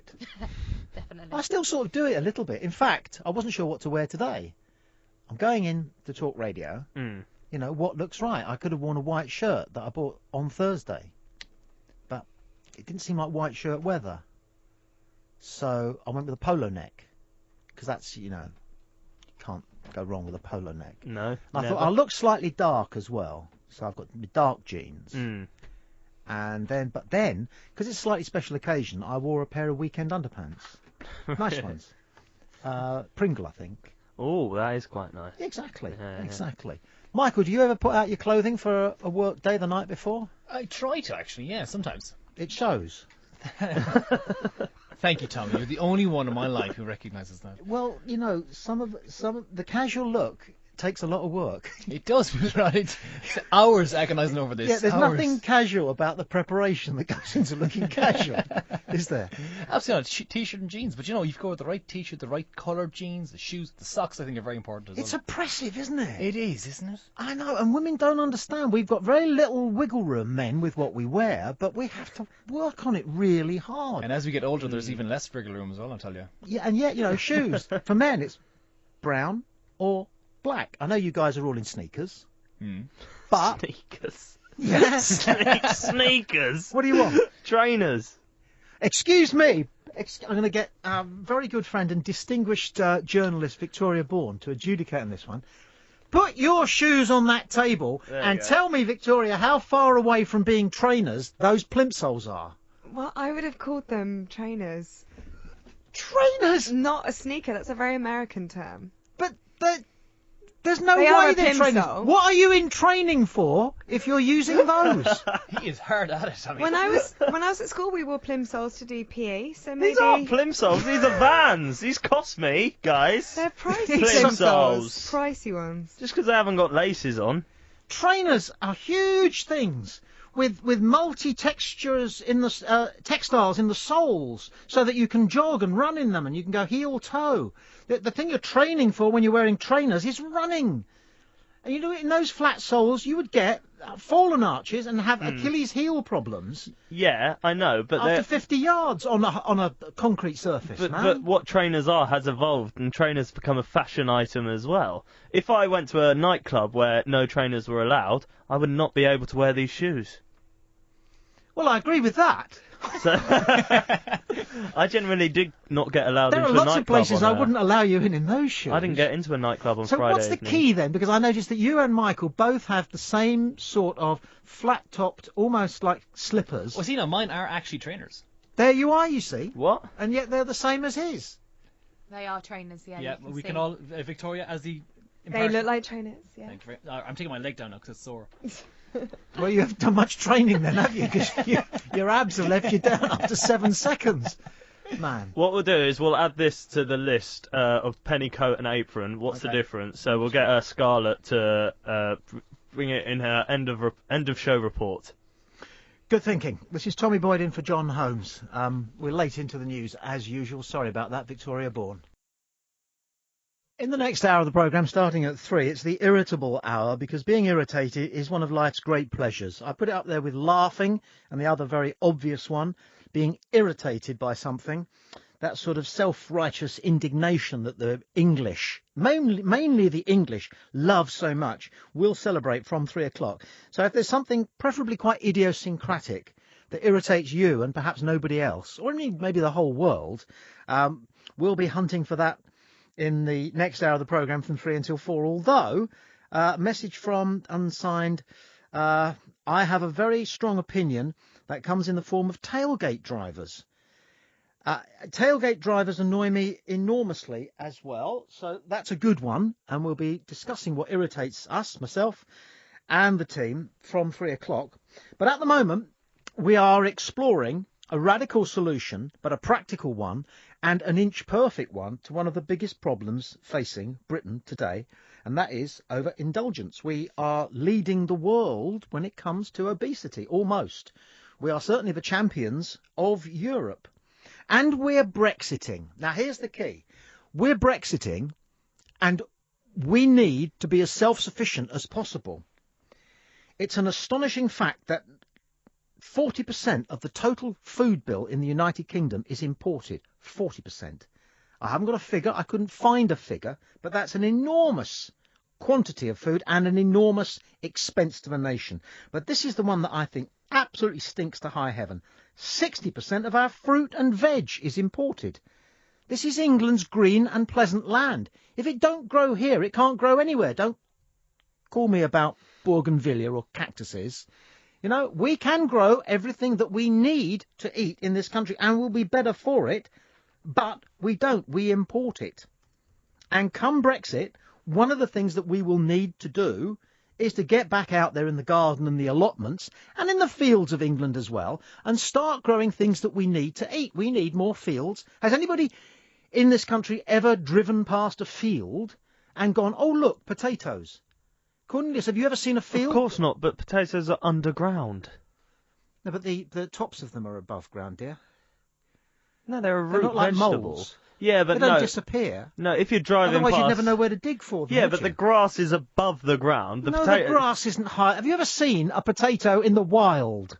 No, I haven't. You've never seen a potato. Your granddad never went down the garden with a fork and dug up and think, oh, there's a couple of nice ones there, boy. No? No, where I live, he's more likely to find a syringe or something at the end of the garden. Do you know, I live in such a lovely little city in England. It's so serene. I always joke to people, you can't buy a fight where I live.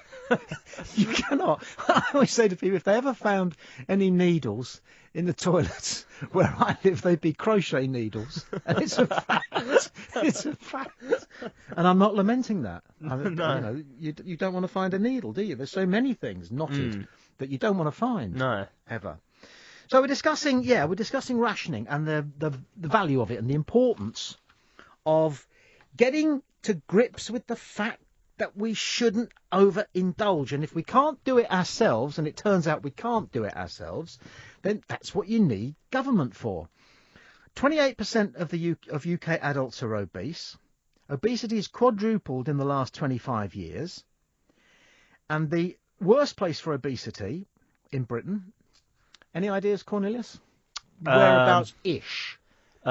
Is it Manchester or Close, somewhere? Barnsley. And the headquarters of overweight in Britain, which is slightly different. What's the difference? The headquarters? The headquarters of obesity is Barnsley. What do you mean the headquarters? That sounds like it's admin based. Yeah, it's the sort of nerve centre. Okay. Oh, Doncaster. Okay. Since you actually weren't wondering. What do you weigh, anyway? What do I weigh? I have no idea. I don't own scales. I've no idea what I weigh. I would say about... Do you want to pick me up and find out? Yeah. No. Let me just... Yeah.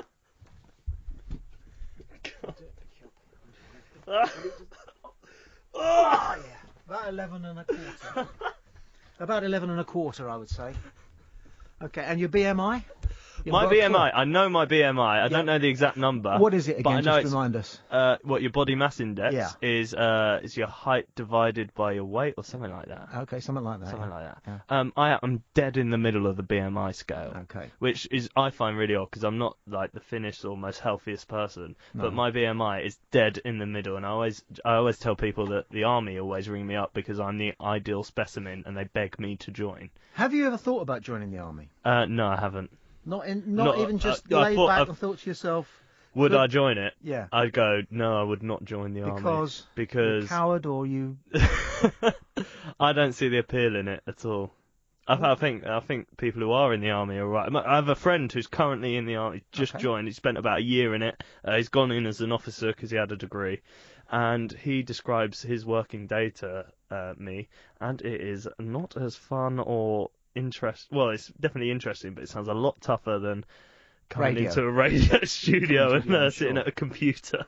I'm sure. But if the balloon goes up, which is how they used to describe it, I can't see us beating off an enemy power with the power of broadcasting. No. I don't think we can broadcast our way out of being invaded if it came down to it. I'll tell you an interesting fact that I came across talking about radio.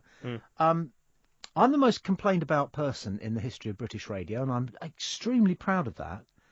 I'm the most fired person in British radio, and again, I'm very, very, very proud of that. The only person who's got a worse record in radio in Britain than me was a man called William Joyce. Okay, I've heard the name, but I don't know of him. Well, really. he crossed the line, and so they hanged him. Okay. He was Lord Haw-Haw. Yes, that was it. Lord Haw-Haw. But do you know how the Second World War started?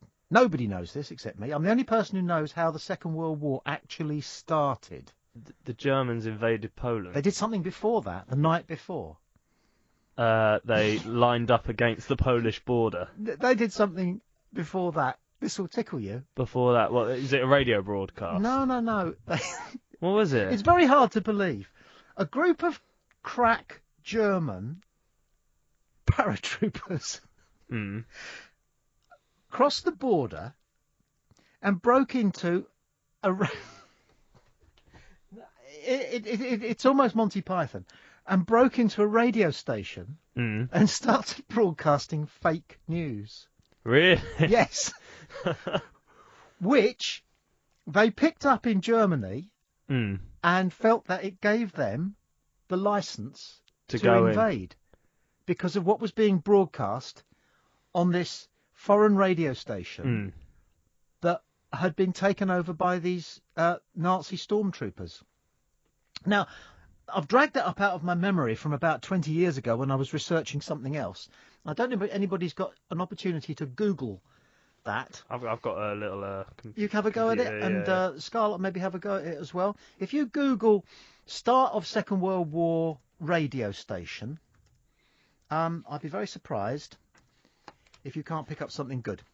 And whilst they're doing that, just a reminder that in the next hour of the programme, we are going to be enjoying the things that irritate us, and there's plenty of them.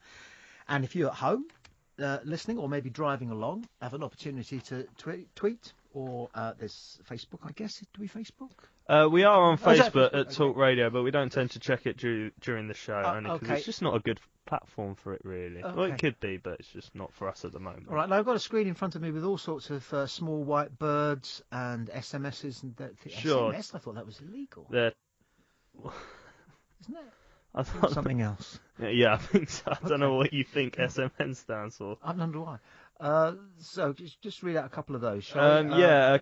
Karen's tweeted saying, listening to Talk Radio, she says she doesn't know how Cornelius knows his BMI when he doesn't know his weight. That was a BMI at last reading, which was many years ago, but it's pretty much always been like that. Roger says he's listening to Tommy Boyd talking about overindulgence while he's munching on the rest of his pistachios. I think he feels slightly ironic / cathartic. Again, I mean, why pistachios? Why not just go peanuts? Why has it got to be pistachios? Well, they taste different. No, of course they taste different, but they're fiddly for a start. What do you do with all the shells? Do you sit down with one bowl of pistachios and another bowl for the shells? This is a stupid argument. And well, I know it's not. It's about food. No, it's about materialism.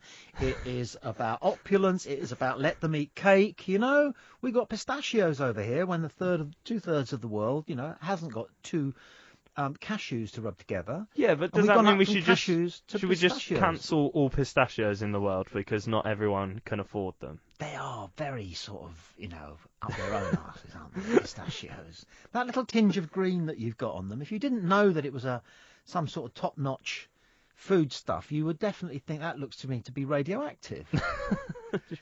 Let's have a word with Mark Roodhouse, who calls the show from North Yorkshire. Hello, Mark. Hello. Hiya. Welcome to the show. Thank you. And you want me to fill you in on rationing, I hear? Yes. Yeah, why not? Yeah. Well, I'm a historian at York, and rationing and black marketeering, those are the things that I'm an expert in. Rationing was introduced in the UK in January 1940 and goes and continued up until 1954. And the one thing you can say about introducing food rationing was that it made a substantial and permanently positive impact on the health and well-being of most baby boomers. And studies of their longevity and health all go back to them having fantastic access to food when they were young. Could we do it nowadays? Yes, we could, and it is done nowadays. I mean, there are plenty of places where food rationing still happens. I mean, food rationing as an idea started during sieges in the 19th century, the most well-known being the Siege of Paris during the Paris Commune. And it's still used in refugee camps and in emergency settings. I mean, if you want to speak to an expert in rationing today, ring up someone from Oxfam or the Disasters Emergencies Committee. Yeah, we're talking about one of the specific problems that the United Kingdom is engaged with that probably doesn't apply in those parts of the world, and that is overindulgence, obesity, overeating, people who are overweight. So we're kind of focused on that, and the question I'm asking is, could rationing be reintroduced into this country? Because clearly it would eradicate the problem almost overnight. Well, practically it could. Whether politically you could persuade people to give up on the choices they have in the supermarket for a return to a more restricted diet, I think politically in that sense is impossible right now. But practically, yes, of course you could do it. In fact, in many ways, it'd be much easier. All you would need to do is, rather than issue paper ration books, you just get people's loyalty cards from the supermarket and use those. But perhaps if you worked it so that it appeared to work to the political advantage of all parties and indeed the nation. We're heading into Brexit, and as somebody said, Brexit means Brexit. And one of the things that will benefit us enormously is to be self-sufficient, as we were largely from 1939 to 1945. Perhaps we should be looking at encouraging people by having ration books. You can have your jam tart. Certainly this would work with alcohol, and we'll come back to that, provided, you have also shown that you have taken up your uptake of Brussels sprouts. Well, I mean, if you were using it in that context, you wanted to encourage more self-sufficiency in the UK, then, you've got to restrict imports and you've got to expand agriculture dramatically. I mean, that was one of the big things that was done alongside food rationing during the Second World War. But the kind of thing you're talking about is going to radically change the countryside. In 1941, 1942, the plough-up campaigns put under production areas that hadn't been in production since the Middle Ages. So if you go to some of these national parks that we all like to go and spend our time in, I'll talk about one close to me, say the Yorkshire Dales, there were places right up on the hilltops there that were being put down to arable farming that were normally only deemed good enough for sheep. So it would completely change the way the country looks. Mark, stay where you are. I've got one more for you just in a second, and it's an absolute Lulu. This is Tommy Boyd in for John Holmes. One of our biggest problems facing this country at the moment, and has been for a long time, and it's only going to get worse, is overindulgence. So is rationing the answer? And Mark Roodhouse has joined us, senior lecturer in history at the University of York, and author of something on rationing or something. Is that right, Mark? Yeah, I'm an expert in dodgy dealing and how to evade rationing, so I can tell you how to set it up, but also how to get around it. Now, that's what I was going to ask you about, because it would be fantastic for the economy, wouldn't it? Because we'd get spivs back. Absolutely. There's nothing more I'd rather see than kipper ties with naked ladies painted on them. It's been a long time off the street. I heard that about you.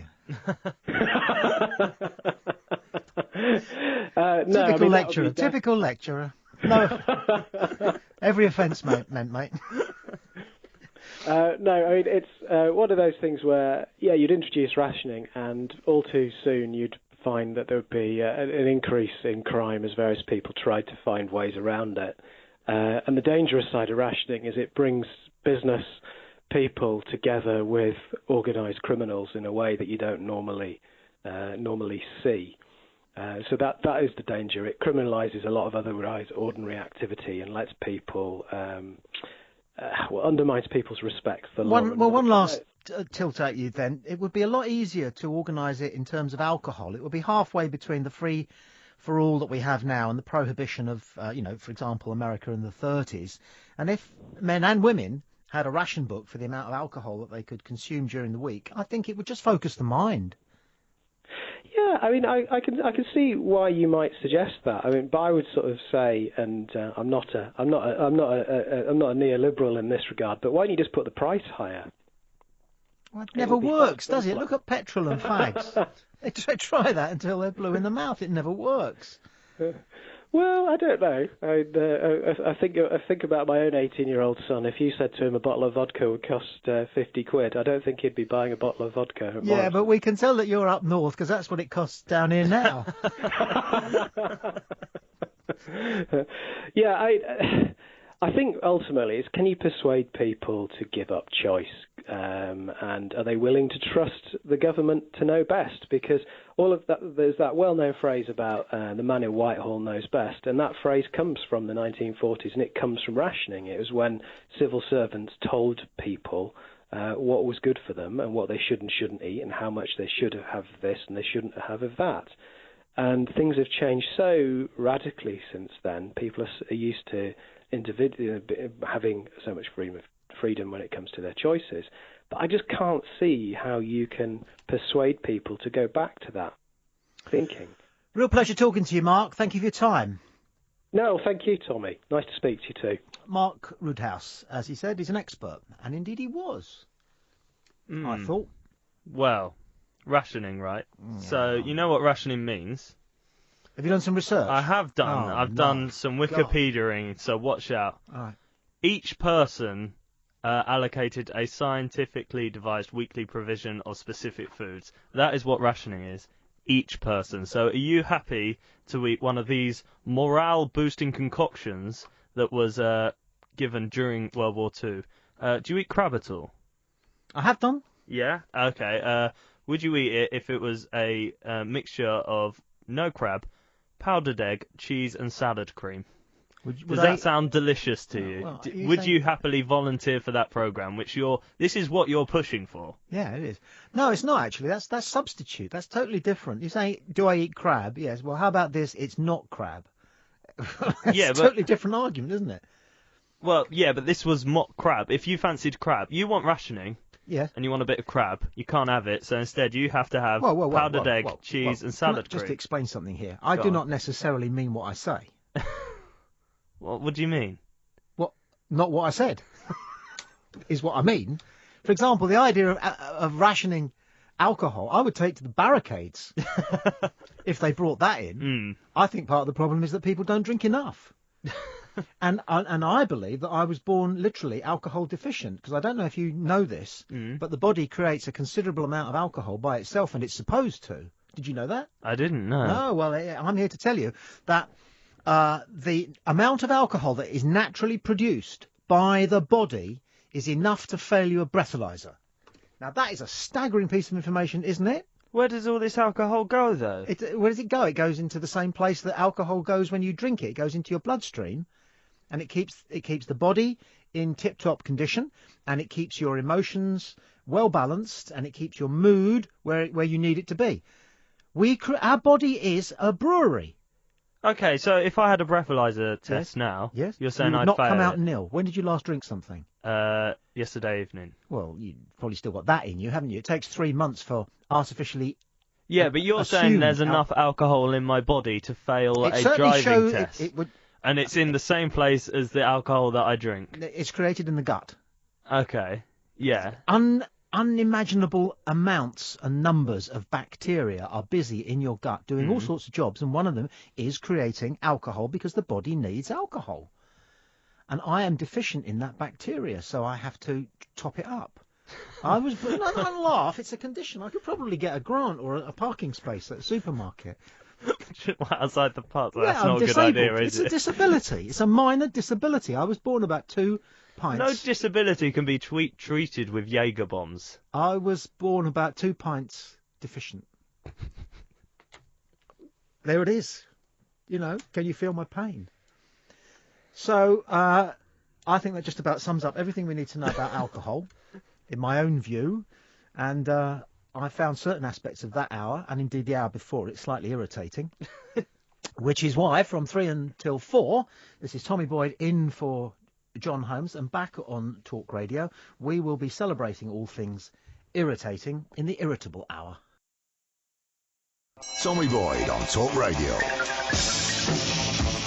It's delicious being irritated. I get irritated, you get irritated, everybody gets irritated. It's different from, say, what makes you angry. It just niggles away at you, and it's often something that is so minuscule that you dare not share it with anybody because you'll seem petty and small-minded. But Pelican Crossings, I always find them extremely irritating when I'm driving along, particularly people who don't look up to see that there's no traffic coming in either direction. They just moronically press the button. And then what that means is that you're about 150 yards away in your car, but by the time you get to the Pelican Crossing and you're the only car in sight, you have to stop. And they've already gone. They've crossed the road. They've disappeared. They're about 75 yards further down the road, but you're sitting there listening to the radio, drumming your steering wheel. And what I do is I walk past them and I give them that look. We've all got that look. All drivers have got that look. You stare at the person hard to try and make them notice you and realise that they've been extremely irritating. But the other thing that annoys me about Pelican Crossings is this. Nobody says thank you. If you open a shop door for somebody and they walk through, they always go, oh, thank you very much indeed. And then they come out with something banal like, oh, you could be there all day now, doing that. But that's nicer than just ignoring people. You've actually stopped somebody going where they're going. The pedestrians are going where they're going, which is shopping, or for a cup of coffee with somebody, and you're going where you're going, which is shopping, or going for a cup of coffee with somebody, and they've stopped you. They don't see it as that because all they see is a motor vehicle. They don't see the people inside it who've had their journey slightly interrupted. So all it takes is to turn, and I do this, and catch the eye of the person who's had to stop, and I just go, thanks. And they light up like a Christmas tree because they're so unused to somebody recognising them in the car as being a human being. So I find pelican crossings very irritating, and the noise as well. And speaking about noises, every time I get to the car park in a supermarket and go to get out of the car, because I've probably been driving with my side lights on, a noise comes up to remind me that I haven't turned off my side lights. And it goes like this. Do-do-do-do-do-do. I was talking about this on Friday night on Talk Radio, and that then leaves me humming all day long. Because getting a song stuck in your head, one that you're ashamed of, is extremely irritating. It's the worst. Yeah. Other things that make me irritable. Shop staff have stopped saying, "Can I help you?" Now, I don't know if this is just... This Cornelius is a good thing. What? No, this is a good thing. I find that irritating. No, of course it is. If I need their help, I will go up to them and ask them. No, you see, you came in halfway. What they say instead of, "Can I help you?" is, in my town anyway, everybody says it now. They just go, you walk in, they just go, "You all right there?" Have you heard that? Yeah. Well, I used to work in a shop. You were in retail? Yeah. Come on. I used to work in retail, and yeah, I used to say, "You right there." What's wrong with it? Well, first of all, I've asked people in shops whether they'd be... I was asked it in Halfords. I was walking towards the till in Halfords. There were three big blokes, and I was just buying a bicycle lock or something like that. And as I got within about 10 feet of the till area, they stopped talking, and one of them turned to me and just went, "You all right there?" And it just doesn't make any sense. So I asked him whether they'd been told by head office at Halfords to say, "Are you all right there?" to customers who are obviously coming with the sole intention of paying for something. I'm carrying the goods. No. I've got my credit card out. "You all right there?" It just doesn't tally. No, I think it's a more human approach to someone. When someone says, "Can I help you?" I'm like, you're only saying that because someone's told you to say that because that is your job. Yeah. Yeah, people don't want that. They want a more realistic, "Oh, you're right, how are you going? Is there anything I can help you with?" Or anything, no, or Well, "You're right there." Everything that you just did was an awful lot better than a mechanical "You all right there?" Yeah, but it's just, "You're right there."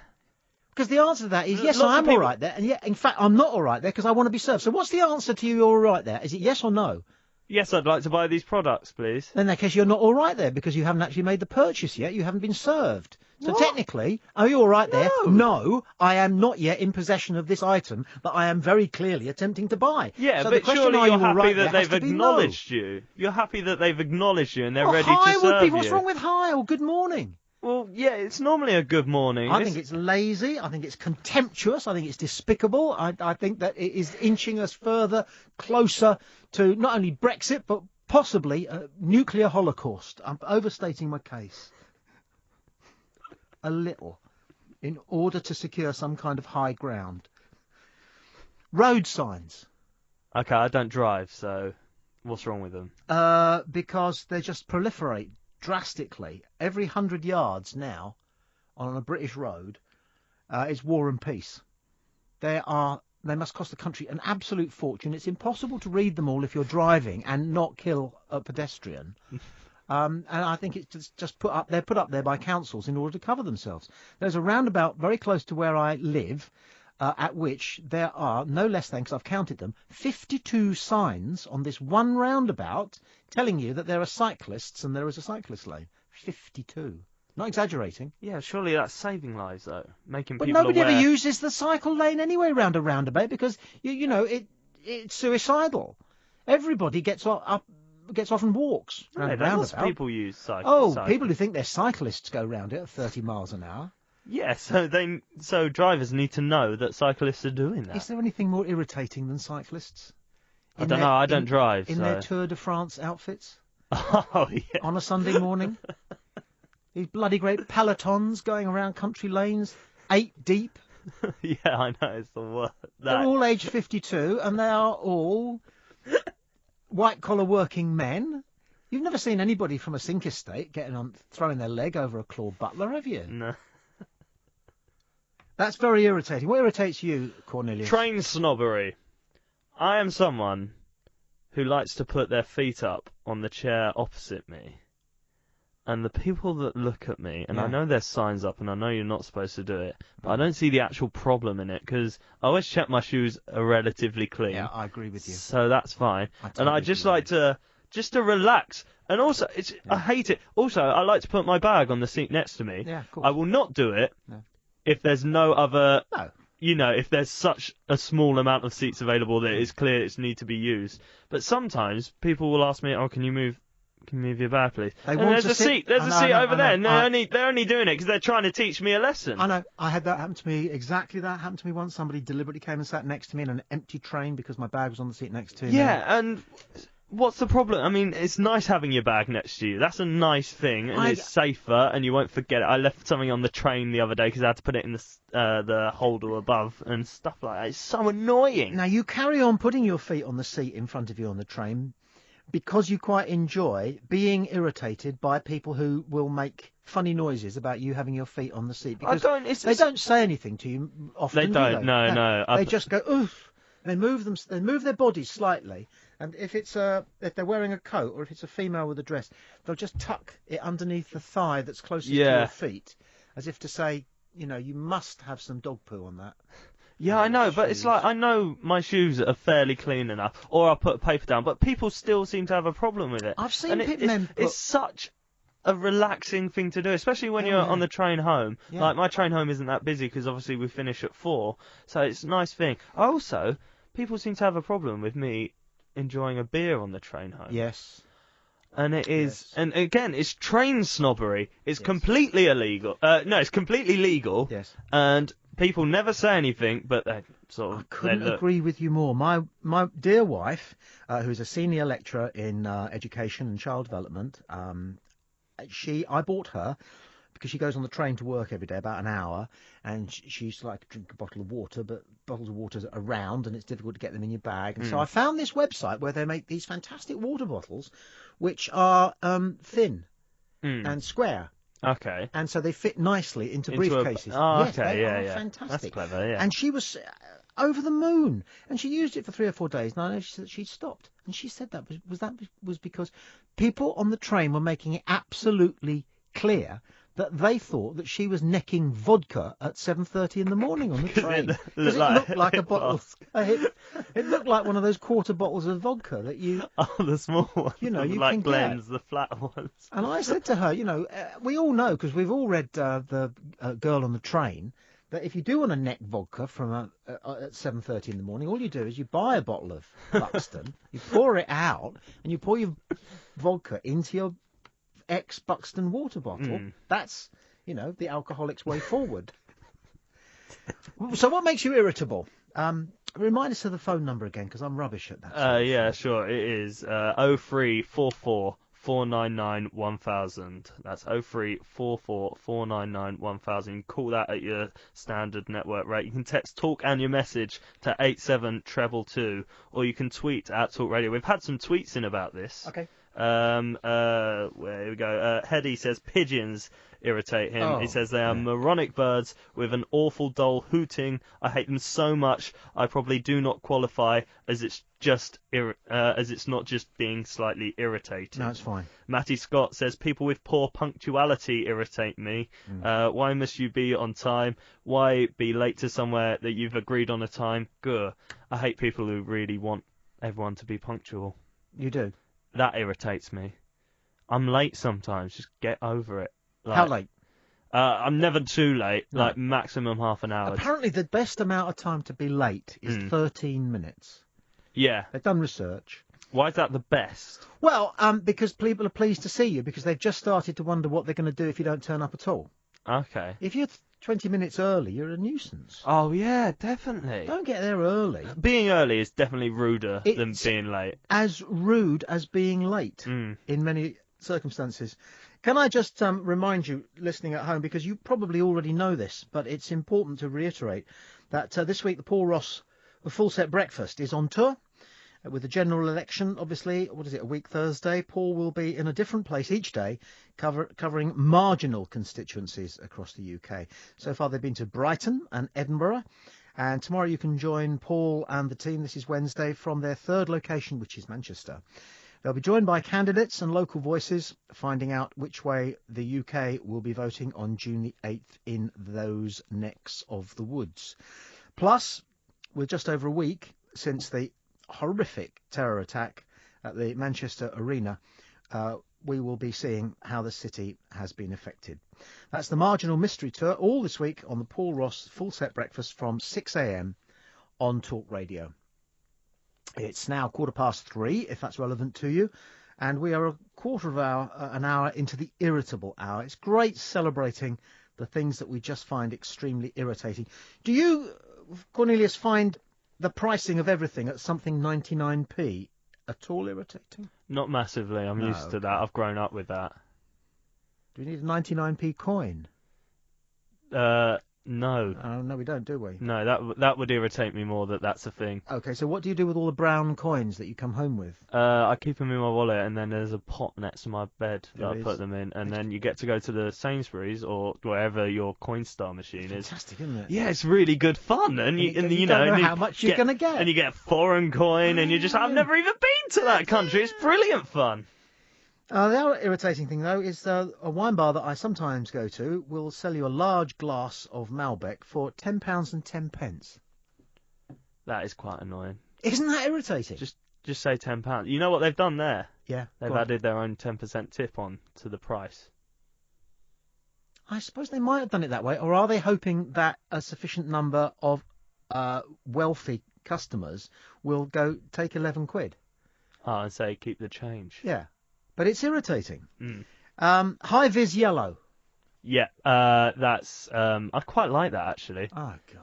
Why don't you like that? I know what I don't like is considering your glasses are tinted with high vis yellow. What I'm saying is, we'll come back to that. What I'm saying is that you have a very low threshold of irritability. That's because you're young. Oh yeah, well that's probably. And your liver is quite healthy because it's a very liverish My liver thing. is not healthy. Well, you wait. This is Tommy Boyd for John Holmes on Talk Radio. It's the irritable hour. So what makes you irritated? Tuesdays are quite irritating. Tuesdays. Because Mondays you've got something very clear you can focus your eye on because it's Monday.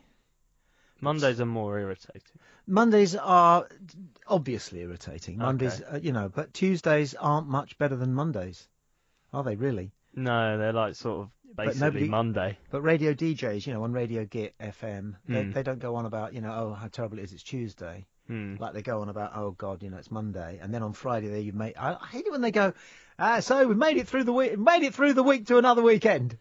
You know that one? Yeah, yeah. They always say, it might be raining outside, but keep it here and we'll make the sun shine for you. All those things, I find them very irritating. Yeah, there's a very sad undertone to it as well, isn't there? Saying we've made it through the week. It's just like, wow. We made it. If you think of it properly, you're just like, ow, all right, yeah, okay, it's not that bad. Terminal, Well, I'll tell you what I find irritating as well, and that is the change boat. What's that? Right, you're in the shop, and I'm going to do this with you. Okay, Cornelius, you're in the shop, so if you stand up, and I'm going to serve you. You've bought off me a bottle of mineral water. Yeah. There it is, and here comes your change. You ready? Right, they've got the change out of the till. Okay. There's your change. There Thanks you go. very much. All right, so see you later. Okay, what's wrong with what's What happened? do you mean, what's wrong with what's happened? No, this is They just give you a boat. They give you the note at the bottom, underneath with the and then change they give you on top. all the change on top of it, and you've only got one hand. No, that's better. That's better But than you're having to use two hands in order to. Well, no, because get what your I normally change do, ready to I go have a into your little pocket. coin bit in my wallet. Yeah, but now you need three hands. One for the No, I water, don't, 'cause- one for the change, no, and one for I'm using your the wallet. fiver. I'm using the fiver to pour it in. Yeah. To my wallet. It's to all my over the little- floor now, mate.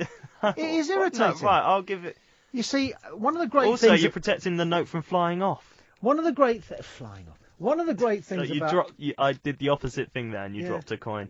one of the great things about having lived and been round the block is that you've seen everything that has gone on in the last 50 years, and it used to be a lot better because people used to go like this. Hold your hand out again. Okay. They used to go, so you gave me £10 and your change is, and you gave, and it's 50, 50, 1, 2, 20, 22, 27, 31, 40, and 5 makes £10. Now, fantastic. You think that's I less loved it. irritating? Well, it can be irritating. That is definitely grant you. irritating, especially when it's a queue and the person in front of that's got like, you know, a whole world of change and they're going, you know, 1, 2, 3, 4, and I don't know Talk what that about was. a queue. Yeah. Is there anything more irritating than this one? The bar person turns round and says, "Who's next?" Yeah. I hate who's next. That's one for the angry hour. I hate who's next because we all have to decide who's going to jump in and say, you know, it's me. I don't like going, I think it's me, because it just kind of makes you look as though you think you're more important than everybody else, more assertive than everybody else. It does lead to a beautiful moment, though, Which is? occasionally, when people go, oh, this person's next. I do that a lot. Yeah, so do I. And and to be honest, I get quite angry if people don't do it, and I will question them. Yeah, but what about if you do it? You do it to some guy, and he just goes, pint of lager and a Chinsano and lemonade, please, and never even turns to you and says, thank you very much indeed, mate. Has that happened to you? It probably has happened to me, but I think I'd be fine with that. I'd be happy that the system's happened. I'm not too much about being thanked. It's like the thing with road crosser earlier. I'm like, you don't have to thank someone for stopping at a pelican crossing because it's the law. You don't have to thank people for carrying on with the law. You mentioned road crossing. I thought you said roadkill for a second, and I'll tell you what's irritating. I was watching Pointless last night. Okay. And one of the questions was, can you name an actor who has been in a zombie film that nobody would guess? And the answer was Quentin Tarantino. Well, a pointless answer was Quentin Tarantino, who was such a fan of the movie maker, somebody called Rodriguez, who I'd not come across, who made a zombie movie, that he begged if he could be in it, and he played a zombie who was eating roadkill. And that fascinates me so much, being a fan of Tarantino, as everybody is. I'm going to have to dig this movie out and see if I can spot See if you can Quinn. find him. That is irritating. That is just hearing little niche references that you've missed, and you're just like, oh, I've only watched that last week, and now I'm going to have to watch it again, even though I don't really want to. Had to look for Joe Black in Anchorman, because apparently he cropped up. Let's do the rounds, shall we, and find out what makes the team irritable. Emma, do you ever get irritable? Oh yeah, quite often by really small petty things that I just feel that people are taking the mick for. Such as? I don't know. The one that comes to mind is waiting for a bus and I put my arm out and everyone else puts their arm out as well. I'm like, I've done that. It's all right. Oh, people behind you? Yeah. And Oh, so what? it kind of looks like a fascist rally. Yeah, that's all right. I've got this, guys. You don't need to do that. I've got control. Yeah. The bus is on its way. They It's think that pulling your in. arm is going to be ineffectual. And I'm like, That is brilliant. I like that That's one. a great one, yeah. I've never had that happen to me. Oh, no, to be honest, I'll do it. I just like putting my arm out, though. So if someone else has got there first, I'll still do it. How do you know nowadays if it's a request stop or a stop stop? Because there used to be two types of bus stop when I was a boy. A red one, which was a request, and a white one, which was a stop stop, meant the bus was going to stop there and you didn't have to put your hand out. They treat them all like requests now. The Really? there's ones that are supposed to have those signs on and they never stop there. But it's so stressful, isn't it? Yeah. How do you put your hand out? At what point do you put your hand out? At what point do you take your hand down?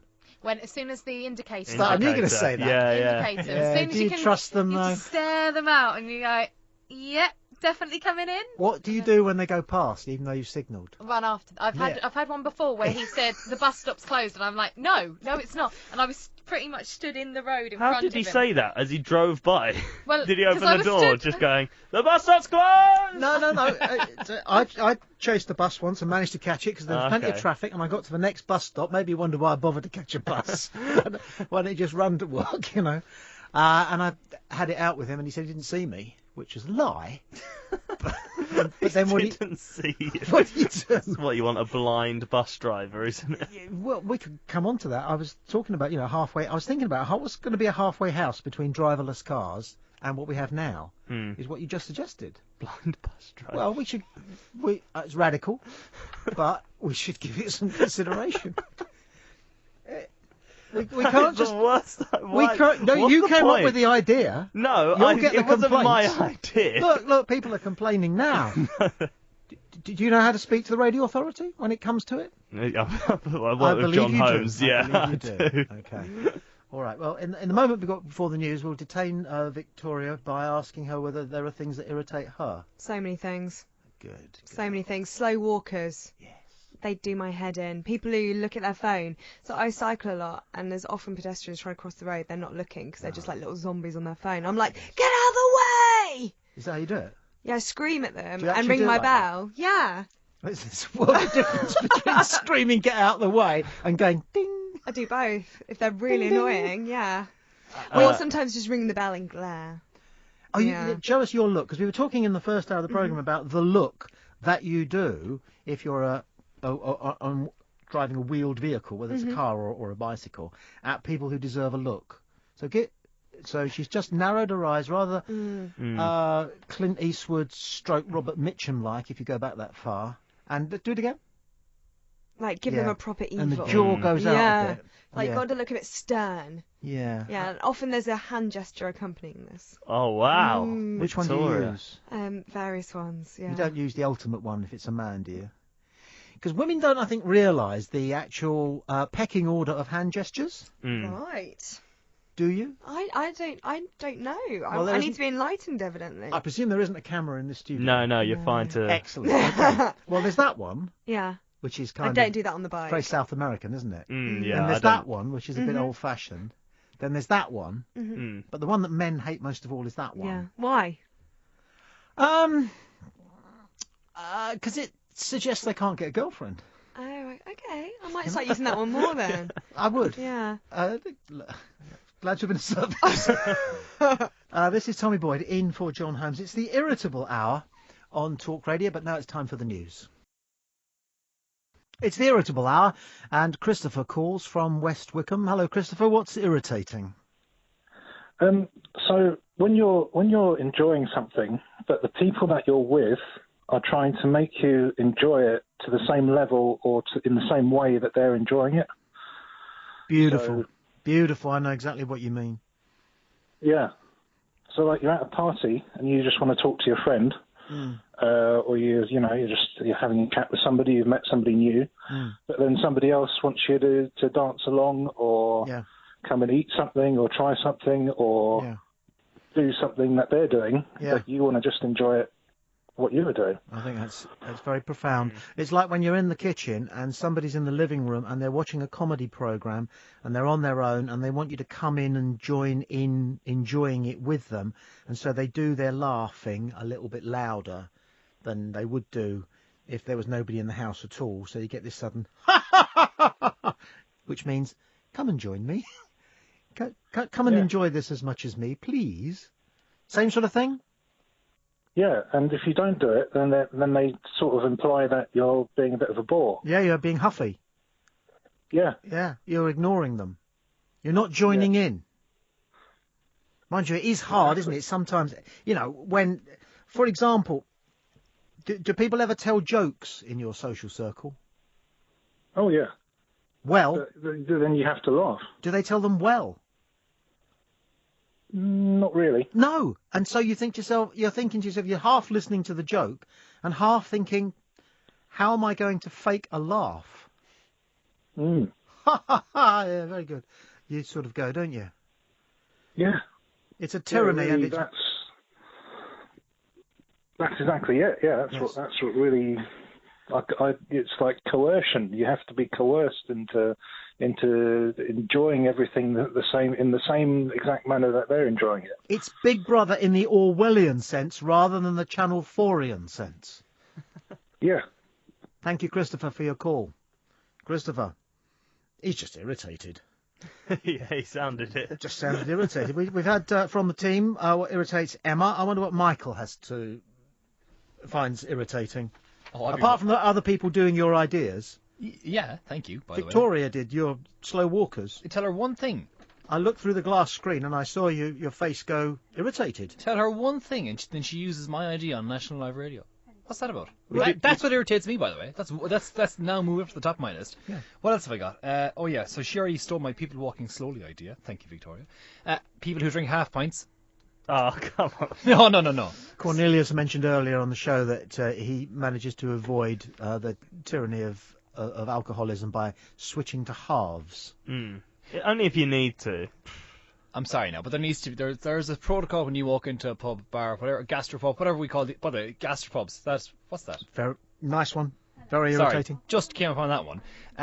So what was I saying? Oh yeah, gastropubs. So when you walk into those, you're in a round. You stick to the round. Yes. You have to have a good reason. You know, someone needs to have. The Dalai Lama needs to have called you and said, "We need to go and talk to Donald Trump right now." Yes. That needs to be an excuse to leave the round. Absolutely. What else Absolutely. Have I got? What else have I got? People. Oh, wait, stick with the bar theme. There's a lot of these are in pubs, and that's not really reflective of me either, I must say. People who go to the pub and then all their mates are on their phones. Yes.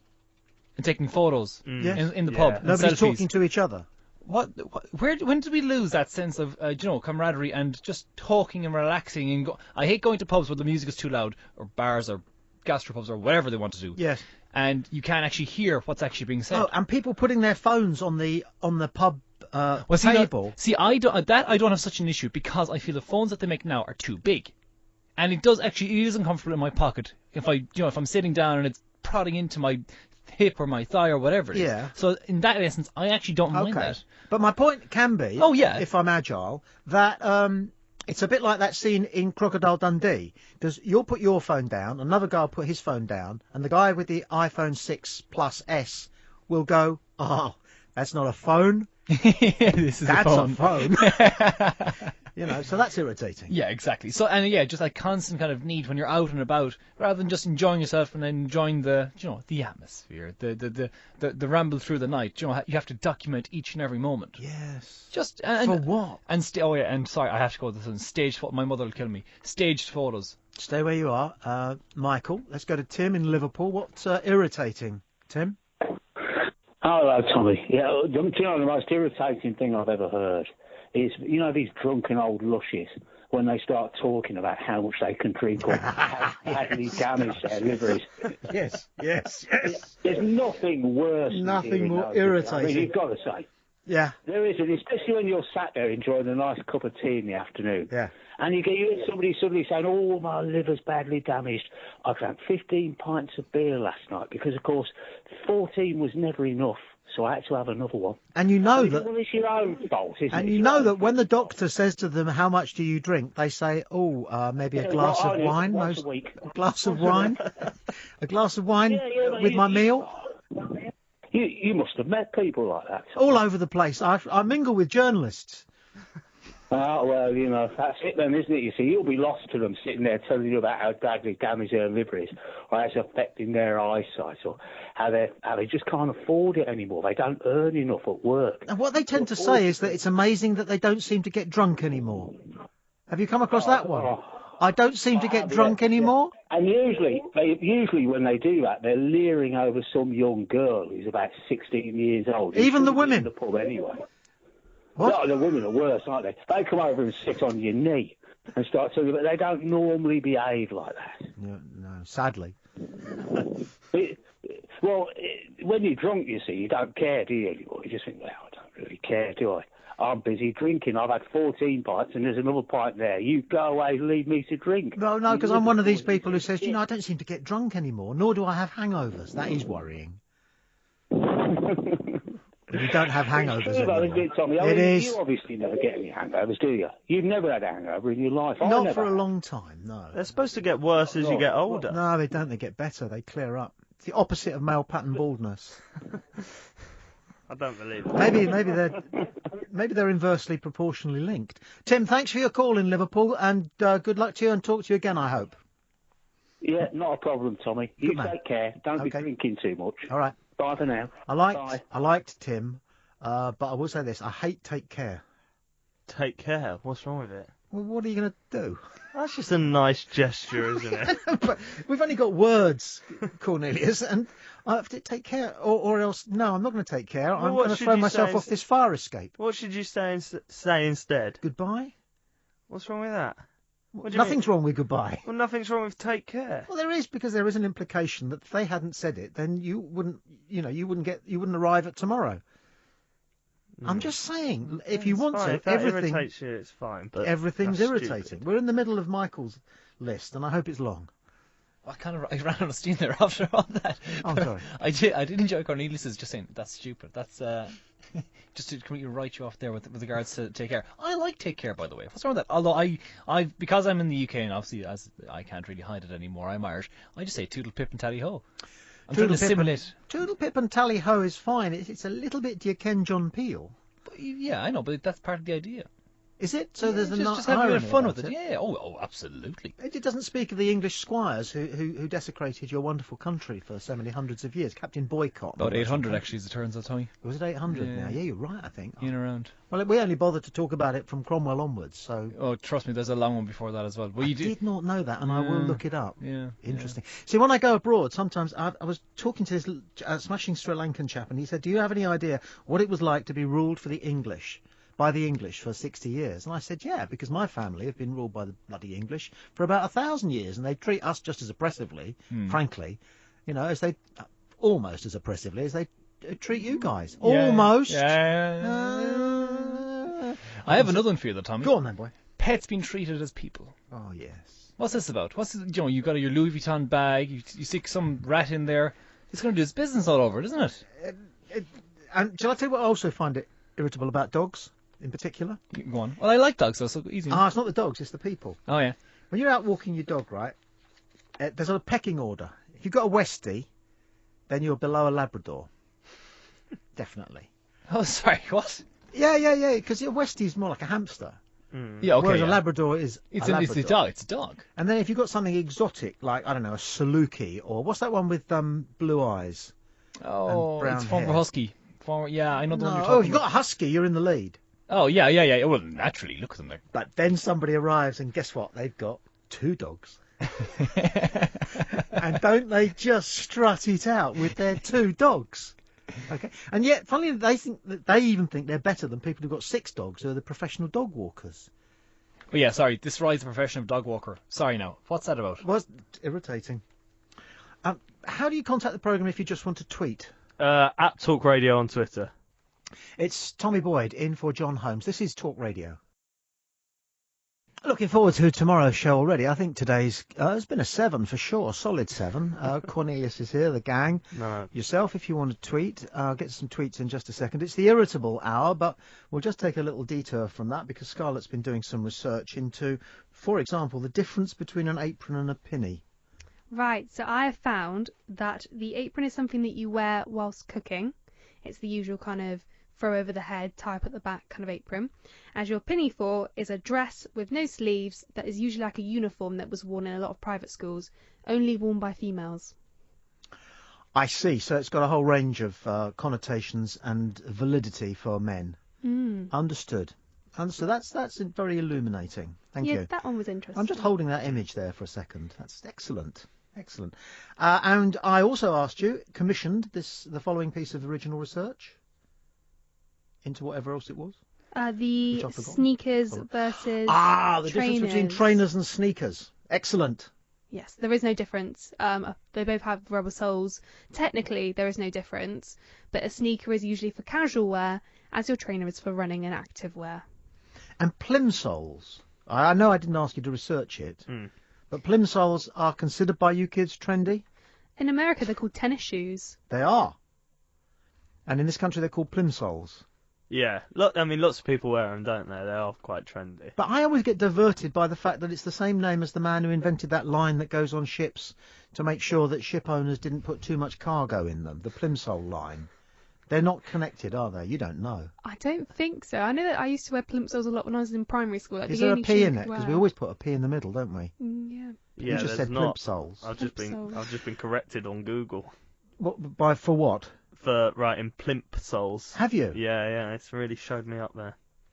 I noticed as well, just whilst we're on pedantry, that the current Prime Minister says police instead of police.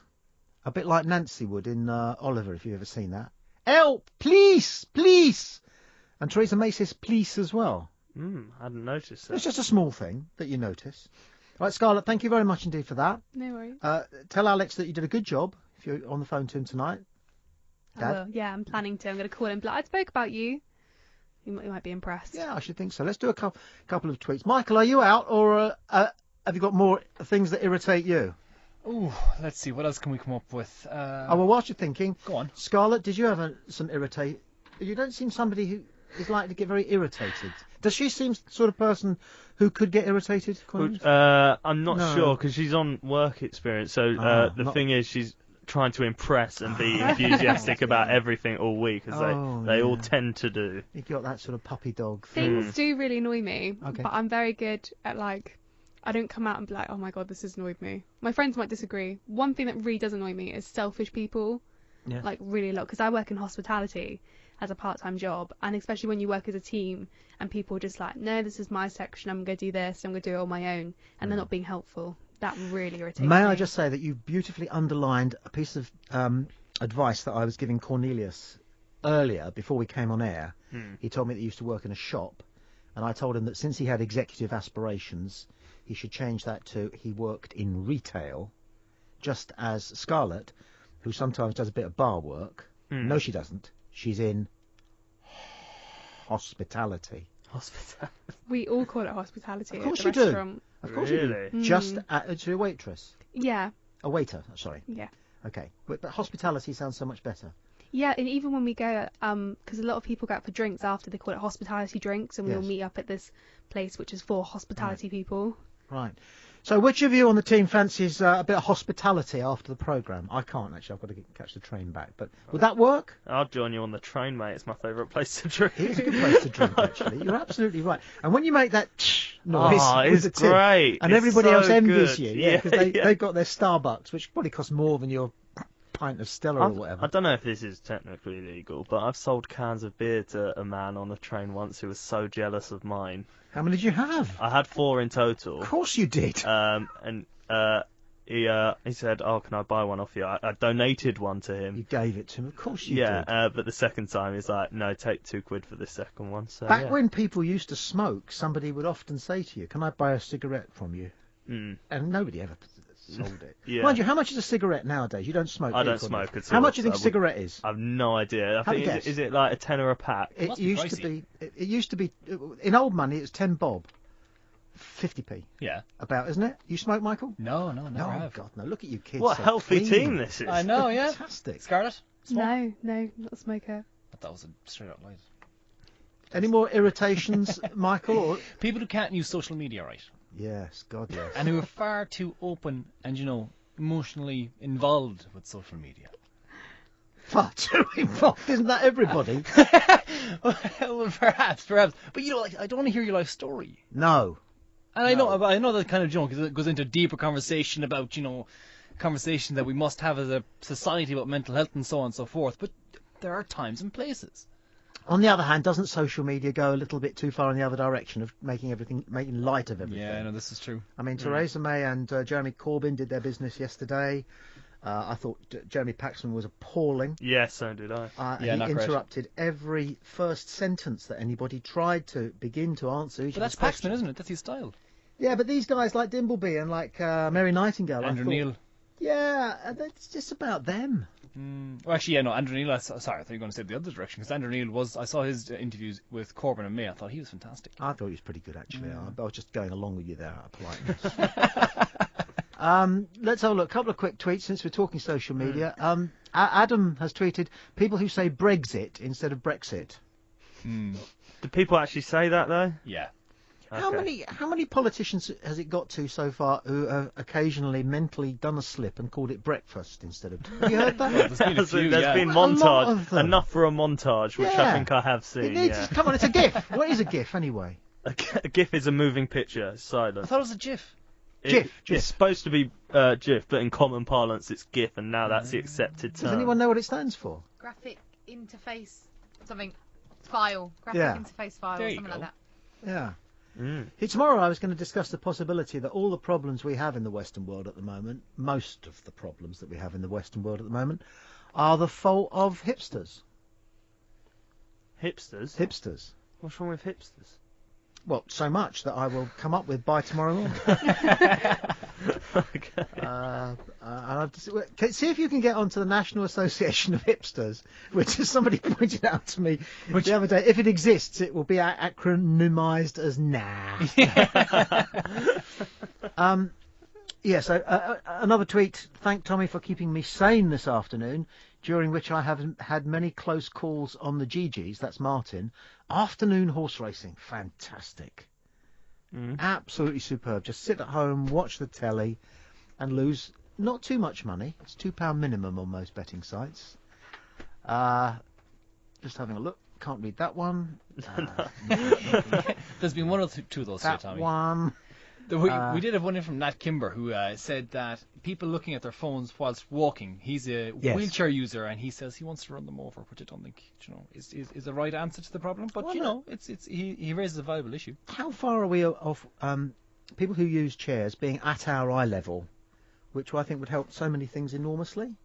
That would be very difficult to navigate an actual wheelchair, though, if it's very tall. It'd be like having a unicycle. The balance. Well, maybe. I don't know. It's really important. I mean, I was brought up amongst a number of wheelchair users for a whole bunch of reasons, and so I always find it easy to notice the person in the wheelchair, for example, rather than the person pushing, which you do still see in supermarkets and things. Let's just move the focus from things that irritate us to things that not so much entertain us but inform us. Carol Malone follows this show. Good afternoon. I'm not sure about informing, Tommy. No? Hopefully so, but you're not guaranteed. Can I get on the front foot here? Come on. Today's show we're going to be talking about terror exclusion orders. Do we want them? Do we need them? Or not? We're going to be obviously looking at BA, where we're at today. Also, we're going to be reflecting on last night's leadership debates. How did both leaders actually do? We've got a great guest in the studio, a guy called Simon Atkins, who's done a documentary called My Big Gay Jewish Conversion, which is one of the most interesting docs I've seen this year. And we're going to be talking Bake Off, as well as a bit of Prince William and him talking about his depression after his mum's death. Excellent. That sounds like a good show. What irritates you? We're talking about irritating things. Oh, God, there are so relevant compared to your show, which is relevance itself. There are so many things that irritate me. I can't tell you. On the top of your fine head. On top of my fine head. Right, okay, so just coming here today in my car, people just walk in front of you because they just assume you're going to stop. It really annoys me. People on the phone, so they don't stop and look. They just walk out onto the road. Yeah. That's one thing. But, life in general irritates me, I have to tell you. What a great answer to that question. How all-consuming. And there's the show. Really? I find my whole day just, beset by irritations. Fantastic answer. We could have just come off the air in 3 minutes. If only you were here an hour ago. 3 minutes past 3. If you'd given me half an hour's notice, I could have made you a list. It's like that thing that I refer you to the Mandy Rice Davis answer, which is often written in MI5 files. When somebody says something that is so clearly of a biased point of view. Mandy Rice Davis. Yeah, of course. And the well, he would do, wouldn't he? He would say that, wouldn't he? Wouldn't he? Exactly. Right, but we could have just referred, the Carol Malone answer, really. Everything. That makes me sound like a grumpy person. Well, I am a grumpy person. No, I absolutely am. It's true. It's me being true to It's what made the roaming ape what we are. All right, then. This has been Tommy Boyd in for John Holmes, and I've marginally enjoyed it enough to threaten to be here tomorrow at the same time of 1 o'clock. I leave you in the more than capable hands of Carol Malone. This is Talk Radio.